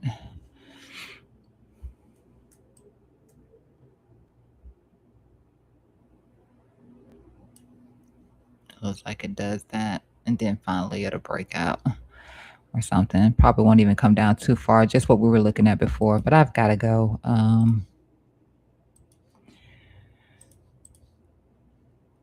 I love you. I appreciate you. Please be sure you hit the like button. It helps the channel, but I don't want you to hit it because it helps the channel. It helps me. It helps me feel better. Okay. It helps me feel better. So if you don't mind hitting the like button, I really appreciate it. If you're not subscribed, become a subscriber. You know, sometimes we subscribe to too many people already and we don't want to have another subscription, and that's fine. I just like for you to hit the like button, and that'd be great. I do want to see the channel start to grow a little bit. Um, I've been consistent. The Coin King may not have, but down the Crypto TA, she's been consistent. She's been showing up here. You know, I have my off days, you know, weekends, because nobody's really showing up on the weekends. And then Wednesday, because I need a break in between in the week. So hump day, give me some time. Going forward, though, I'm gonna skip technicals probably on. It's gonna be hard for me to do that as I say it on the stock market because I need time. Monday is just not really the best day. It's a prep day.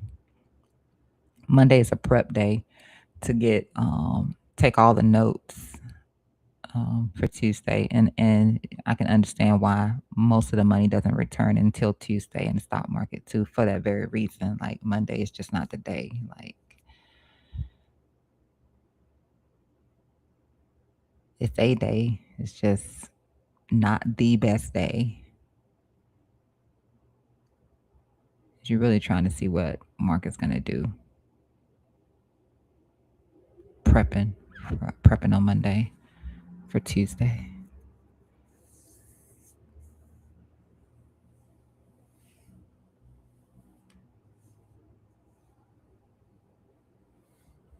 And if you don't like this measured move,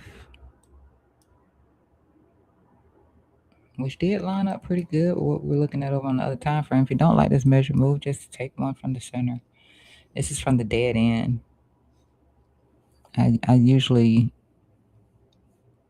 don't go at the dead end, but that's from the dead end. So if this is some sort of rising structure, that would be the measured move. But so you don't like it, change it. Or don't even count on it. Don't even count on it. Let's see what this reaction is right now. Golden pocket reaction.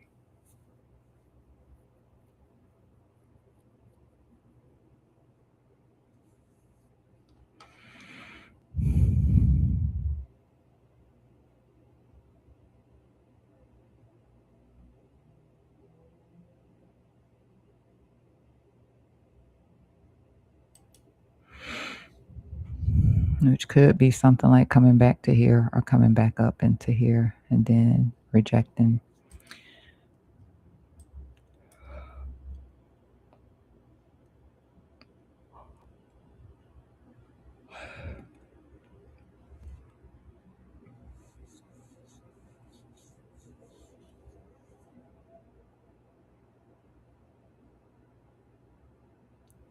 Very controlled right now. Like I said, it's not, this is flat. So it's very controlled.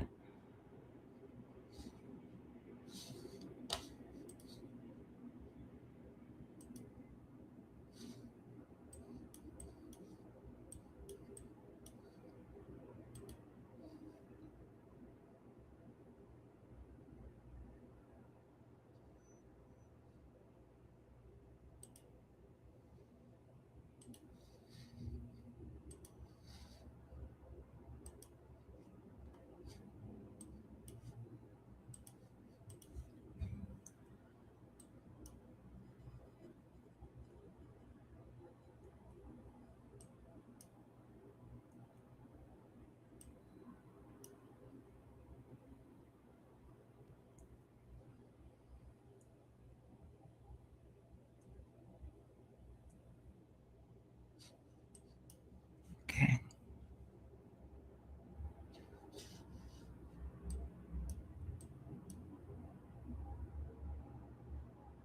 Nice little doji candle on Zcash over there.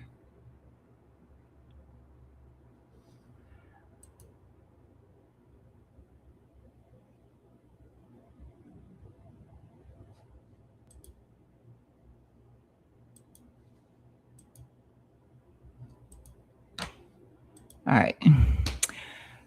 I will see you in the morning at 5. And if something worth talking about, then I will talk about it. Hasn't really been too much right now going on. Not too much going on in crypto, as far as I can tell.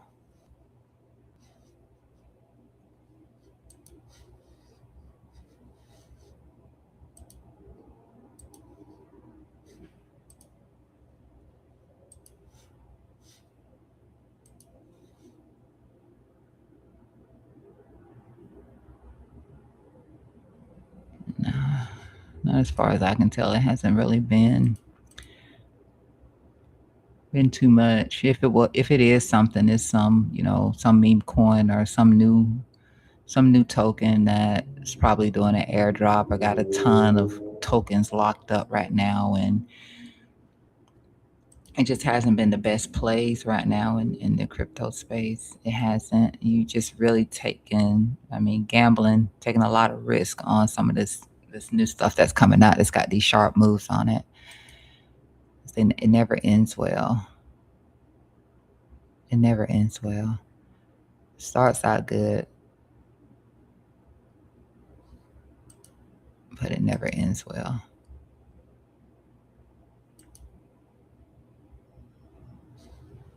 Just looking at some of this stuff in here, like,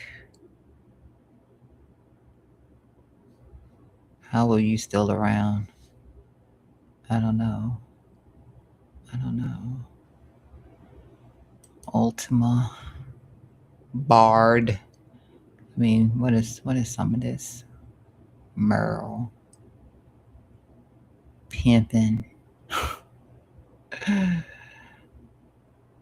pimping. Wow, wow.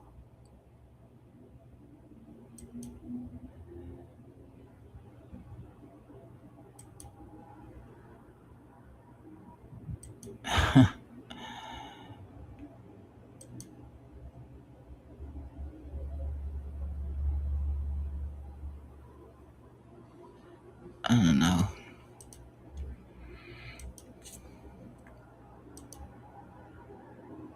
I like seeing these little bubbles do that though. I don't know. CRB. What are you up to, CRB? Surprise curve is still hanging in there though. Um, After some of the drama we've gone through. Slow grinding right now. So with that said, again, and I keep saying it, but I need to mean it. I'm gonna go.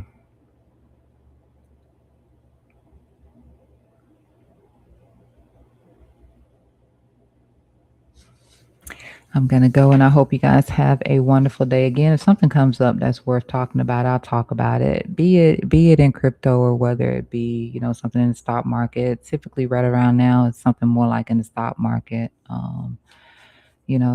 We'll take a look at Home Depot. Slower plays in the stock market, but nonetheless, if you have proper capital, like you can benefit easy. You can benefit easy. I don't do options trading or anything like that, but can definitely benefit